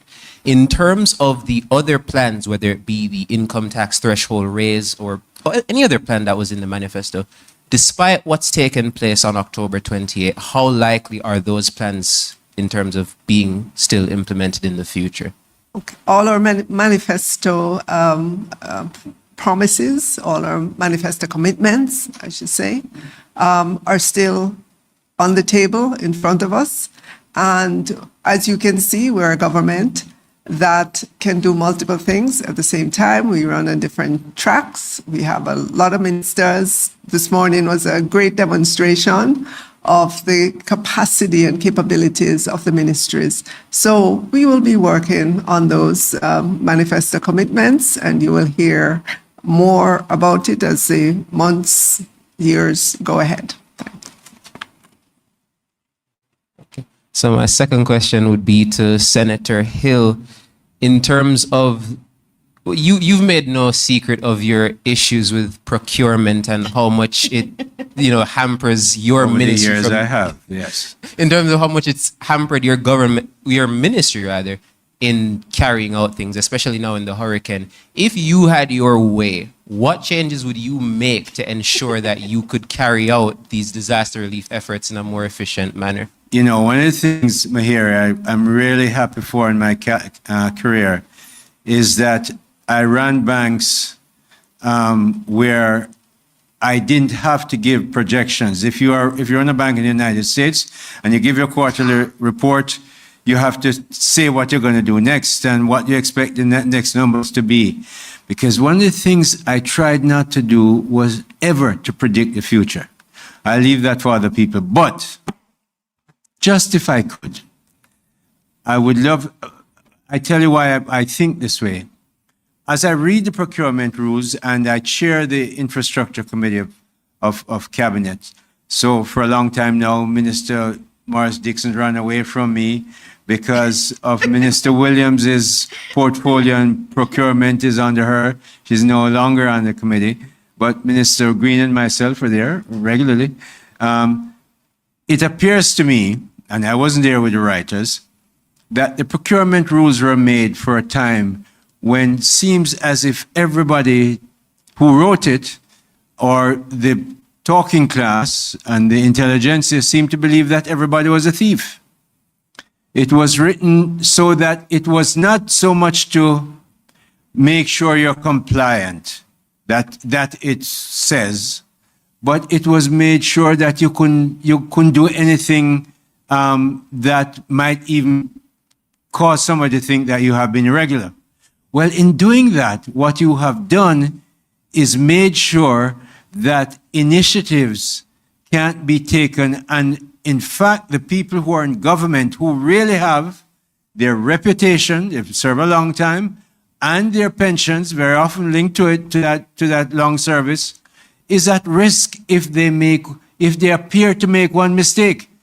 The news media carry them on the front page and they feel that the death has happened. Well, you know, I've been there and I'm still alive. So I don't see it that way. But we know, and we cannot be capricious with taxpayers' money. We're not looking to not find value and have our friends and family steal the money. Some of them will do that. So you have to make sure you have a system that is correct. And my aim is to reduce the number of places it might go to. Since I've been there, we've taken out one level where in the ministry I have to have another committee to look at what was already approved by somebody else. It makes sense. So we need to look at the chain that we have to go through, see where compliance is really required, and then make it as easy to do that while being compliant as you can. And that is really for policymakers. The people who operate this in the ministry, they don't make policy. They operate by what the law is there. Harold can't go and change the rules. That's not his job at JBDC. He follows the rules. The PS can't change the rules. She follows the rules. But they can make recommendations, and they should be asked. And those of us who make policy must then take up the cross. I'm quite willing, I'm looking forward to working with Minister Williams. I know she's going to look at changes to make that easier for us to do. And it's not built for emergency. We must have a clause in there where the most senior decision-making body in the country, cabinet, can say, we've declared this a disaster. These are the rules that operate, and you must then go and get things done very quickly. Thank you. Oh, there's more? I do, yes. I think you're almost out of your quota. Come, go ahead. All right, this next one is for... He has 3, so this is your third one. All right, so who do I give it to then? Oh, Lloyd? Minister Green. So my question to Minister Green would be, the opposition spokesperson on agriculture, that's Dr. Dayton Campbell, I asked him at a media briefing, I believe it was last week, what initiatives he would like to see based on what he's seen on the ground from the ministry, what he'd want the ministry to do. And one of the things that he brought up was land and making lands that the government owns available to farmers that may have lost things. Do you see this as something that the government can or should do? Yeah, it's something that even before Hurricane Melissa, we had put as a part of our manifesto commitment to ensure that we establish at least one agri-park per parish. What we have now, clearly there are parishes with agri-parks, some with multiple agri-parks, where land is made available by the government on concessionary terms oftentimes, and where we try to ensure that not just the land, but things like storage, road networks, irrigation systems are put in. What we've started the process of doing is identifying government land in the parishes that we don't have an agri-park to see if we could make that available and turn that into an agri-park. So that work is ongoing. That work hasn't stopped. So already we've identified some land in St. Anne that we're partnering with the Jamaica Bauxite Mining Limited and the Agri-Invest Corporation. We may have some land in St. James. So what we're doing, that's the approach, to look at where the government has land, right? Good agricultural land, to look at things like access to water, and to bring in the Agri-Invest Corporation to turn it into an agri-park where we can have persons who are interested in agriculture get lands from the government. So that is work in progress. Clearly, that takes a little time because, again, just saying this is the land here, you have to do a little bit more, but we're working on that. Thank you, Minister, and thank you, Mahir. I see everybody keeping their quotas in mind. Zara, you're going to keep your quota in mind? I don't know what the quota is Three. because, to be honest with you, you guys have had 6 presentations. Yeah, so let's do 3, and I know there are other questions. So we're going to do 3 first, and then we go for other questions, and I can come back to you. Okay, so just for the record, I do have questions for Minister Williams, ODPEM, and also you, Minister, and Sure. Minister Hill. All right, so Fable Williams, Minister Fable Williams, I would love to be able to ask you a couple of questions regarding your presentation yesterday and some of the allocations you spoke about, the 29.3 billion worth of allocations in the supplementary budget. The 26 billion roughly is what I calculated in terms of what you actually said in terms of allocations. So I was wondering about some of the other allocations as well for like education. When will we get those other numbers? I didn't get the supplementary estimates yesterday. I did lay in Parliament yesterday the full Yeah. yellow book that speaks to the allocation for all ministries, departments, and agencies. I only highlighted in Parliament that in addition to the normal working of government, we've had to allocate $29.3 billion specifically for Hurricane Melissa response and relief. Right, but I think what I'm asking is the departments that you itemized, right? I didn't hear certain departments mentioned, and so those $29.3 billion worth of funds, I was just wondering, will we get more in the supplementary budget for Melissa specifically related to, because I didn't. When you say get more, dollars are just more information. More information Right. regarding the different allocations for Right. Melissa for the different ministries. Yes, that will be in there as well in the yellow book, which today is PAAC. So they will be pouring through the details of that book. Okay, also in terms of ODPEM's allocation, I didn't get it. I asked yesterday for it and I didn't get it. So I do have to ask this question. I asked it last week about ODPEM's allocation. And the reason I'm asking about the allocation for ODPEM is that when I look at the number of people in need, according to the ODPEM website, 626,000 people approximately. If you put 4 people in that per household, you're looking at 156,000 families needing assistance. And if you're looking at the voucher program, which is what we're moving to come January, the Prime Minister said yesterday, maybe even this year, there is maybe, you would think, $5,000 a week for these families to be able to eat.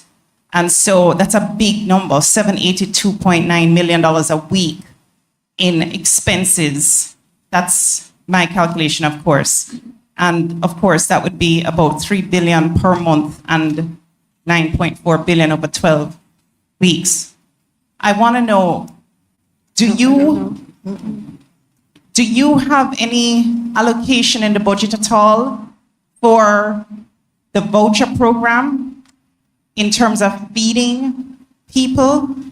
If my calculations are off, I apologize, but I did do that this morning. I just want to know, how much are we spending to feed people? And how much have we spent to feed people? I've asked that last week and I was told the number would be coming and I didn't get it. Okay. Right. We'd have to get back to you on those numbers. As you can imagine, the program is currently in its assessment phase to help us to understand how many persons, what length of period. There are many initiatives happening at the same time as well to bring help to people through ODPEM and through many, many other organizations. So the specific voucher program is being coordinated through the Ministry of Labor and Social Security. The last time I heard that minister speak was that his persons are out there on the ground doing the assessment. Persons are putting up information on the website as well, self-identifying themselves. So there's still much to be worked out to give us a sense of the magnitude of that program. Okay, and then my last question is loan to JPS. The 150 million US dollar loan, I know you mentioned yesterday that based on what they needed within the money that we are going to be getting from the international community, there is an allocation for JPS to also get part of that. I think the overall amount I need, correct me if I'm wrong, is maybe 300 million US, I think I heard it said. So they're getting an extra maybe 150 million from this package. And I just wanted to know, since they couldn't get, or the argument was that they couldn't get loans on their own prior to coming into, this situation because they didn't get the extension on their license, I wanted to know if now that they're getting this money from the international donors, if that loan was gotten based on a guarantee from the Jamaican government, which would then maybe add to our overall debt. I just wanted to get a clarification on that. Okay, so remember, in the 6.7 billion that was announced, 2.4 billion of that was earmarked for private sector lending. So any amounts to JPS would be in that window out of the 2.4. So we don't have to guarantee that debt at all? No. Okay. Thank you. Going back around. One more from one of our MICA students. Good morning, all protocols observed. My name is Kavel Williams, and I'm from the Michael University College. And as a proud SLB student, and I'm also from the West, I would like to commend you on the outstanding initiative that you're implementing. And my question is to Ms. Walsh. So in light of the recent devastation caused by Hurricane Melissa, are you considering extending the loan application period? And also, if I'm a PATH beneficiary and I have received the PATH grant in aid, can I also benefit from the 60,000 grant in aid? All right, you see, there's a lot of excitement around SLB. That's what our young people want. All right. The SLB application period is open until February 2026. So we've already extended it for persons who are late to apply for their loan. So the grant in aid for the 60,000 was considered for additional persons outside of what we'd have already allocated, which you would have been a member. So we won't be giving two grant in aid, just one. So, all right. Thank you. All right, so going back around, next group, Mahiri and Zara, you have more questions? Minister Hill, questions for you, please, sir. All right. So Morning, Zara. Good morning. Trinidad in the last October. So I believe that they had slapped some tariffs or some excise duties on some of their alcoholic producers and also the CARICOM producers of the same cigarettes, alcohol, that kind of thing. And I was wondering if you had been thinking about or had engaged Trinidad on that, or any of our alcohol producers, cigarette producers, asking anything about this new excise tax in Trinidad, which I think is up to 100% increase. So that's- The ministry, technical people in the ministry, of course, follow this and cement and critical issues or products like that. I was, in fact, just at COTED maybe 2 weeks ago, and the matter came up not on an agenda item, but in the corridors you hear it being discussed. So it has to go through a technical committee, which, for instance, the purveyors of cigarettes and liquor here would be in. I give you an example, another example, in that we buy a lot of orange juice from Belize because of the greening, the leaf greening disease that we had here. the disease also took Belize, and they couldn't provide all the orange juice that we want for our big orange juice users here, and we had to get a CET relief to import outside of Belize. But that goes through the technical arrangements. The businesses are represented through the CPSO, which is an organization of private sector organizations within CARICOM. And so that process is going through. We watch everything, as we did, for instance, with the solar equipment that Barbados claimed that it was able to produce, but when we checked, they couldn't. So we're checking through. At the moment, there's no decision on it, but the businesses are engaged, and the ministry and the trade section of our ministry is reviewing it, and will then have the Minister of Foreign Affairs, who usually represents Jamaica. Unfortunately, Minister Johnson Smith was elsewhere, and I had to go this time. The Ministry of Foreign Affairs will be briefed, and the matter will be taken up. But it's being considered. Okay, and in terms of investments, are there any programs that currently the Ministry of Industry is coming up with to attract, let us say, overseas investors in Jamaica post-Melissa? Because obviously we're going to need some support. So instead of loans, maybe investments? Well, as you know, and under Prime Minister, Dr. the Most Honorable Andrew Holness, we operate as one government. Minister Floyd has his thing to do, but recently we met on a matter of mining. Yesterday, Prime Minister was able to announce a $43 million investment in, believe it or not, a brand new sugar plant in Jamaica. Work was going on. Minister Green has been dealing with them. I know Anil and the others who are, they're Guyanese, Indians, and I think maybe Trinidadian investors, as well as Jamaican investors coming in. So that's happening. We believe from all the discussions I've had with the IDB and the other, we had the European Investment Bank here a couple of nights ago. We see that they're very, very, very keen to help Jamaica and have their investors come in. And I think the best evidence of that is that without, as I said, I'm from the banking arrangement, without asking for any loans, or international partners, because of the record that we have, the kind of economy that we run, the regulations that we have put forward this $6.7 billion, which is amazing. And so investors are looking in. And yes, to the direct question to the ministry, we're focusing on getting investors in mining, of course.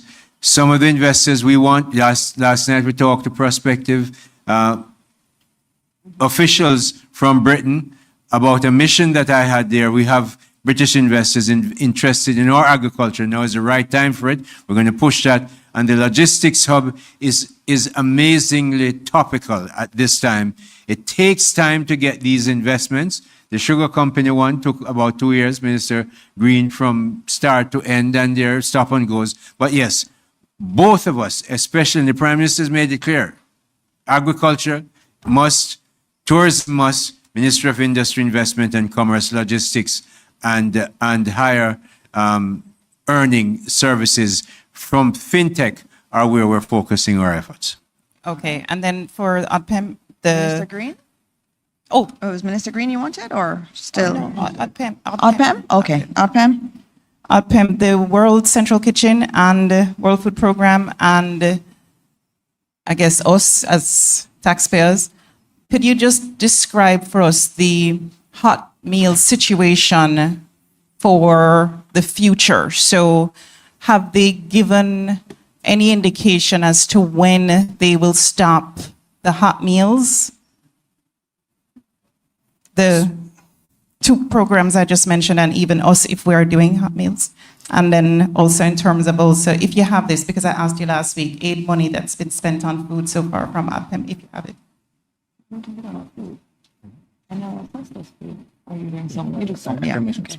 So good morning again. So for the World Central Kitchen, they're the largest partner when it comes to hot meals.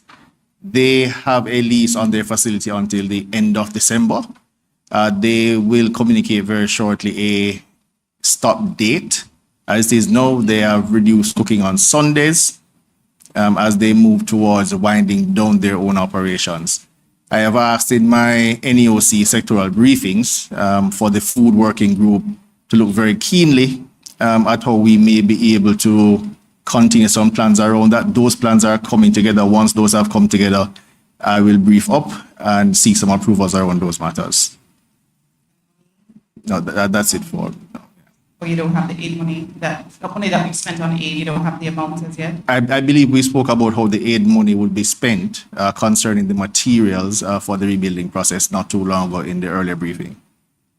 But I'm saying in terms of how much Jamaica has spent on food aid for our people.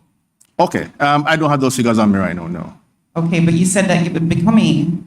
No, I thought you were mentioning the donation money. That's what we spoke about at the last press briefing. All right. Okay, so we'll get that. We'll get that info. All right. Anybody else? Okay. Mahiri. Last question to Minister Grange. This came to my mind while I was sitting down. We've seen a lot of buildings, historical buildings made out of old bricks and old material that have gone down because of the passage of the hurricane. And obviously, this means that that material wasn't enough to withstand that level of wind and rain. So my question is, in terms of rebuilding historic sites that were damaged by Hurricane Melissa, is it that we're going to forego using those old materials in favor of new ones to ensure that those historic buildings stay up? Or will there be some kind of implementation of that old material to keep that historicness into the old buildings, if that makes sense? All right. So the historic buildings, how are we going to be rebuilding those? What's the plan?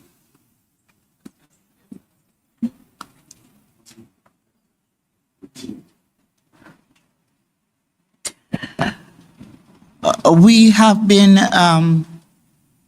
with the support of UNESCO, we have been doing the study and looking at all the sites across the parishes and what impact the hurricane had on those sites. There are some sites, what we are doing, we're retrieving the artifacts. There are other sites that we are exploring how we can get funding, international support to restore or to restore what we can, what elements we can of those structures, and see how we can do the adaptive kind of design to preserve elements of the culture. What I can say, we have had 3 workshops so far with experts have already come to the island and met with persons within the sector and upgrade their skills. So the next briefing, not next week, but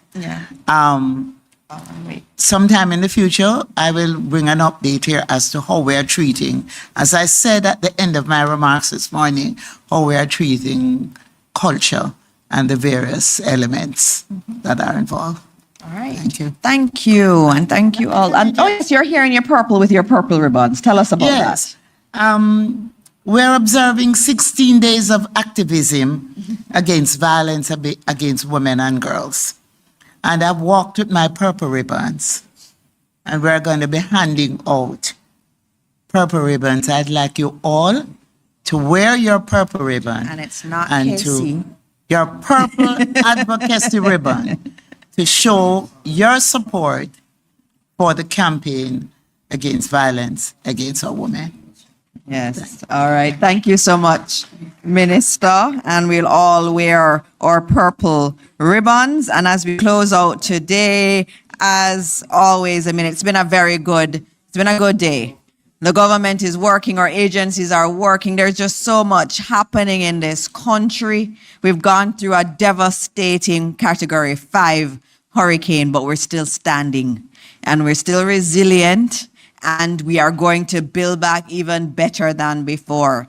And we're going to continue doing this. We're going to continue being open to easy questions, hard questions. We're going to be taking them. Every time we do these briefings, we take all the questions that there are and we answer as best as we can. And as we close, remember all those who are still really, really struggling after Hurricane Melissa.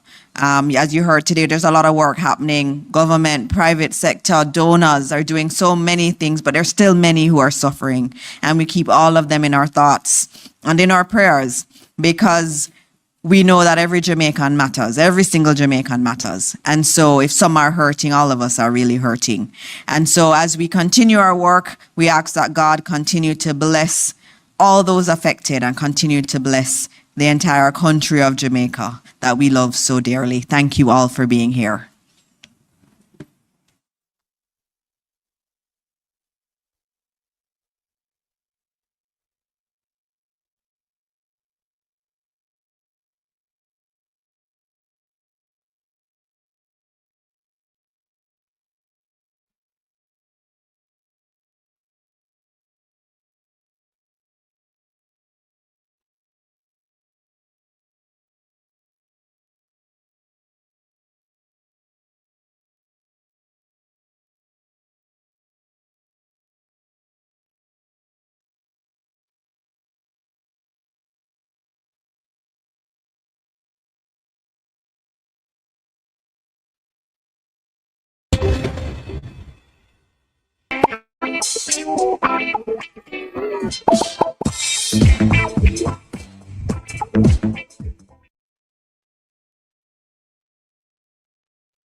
Was a multi-grade school, the shift schools with different contexts. And so at the ministry level, we went out, instead of allowing the principals that administrative task, we took that administrative task on and designed the timetables for our teachers and our principals. So now they are ready.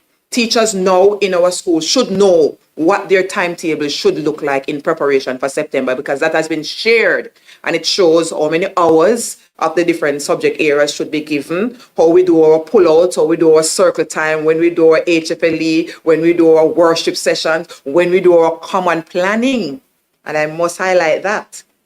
So we know planning is important for learning. We're going to customize, and if we're going to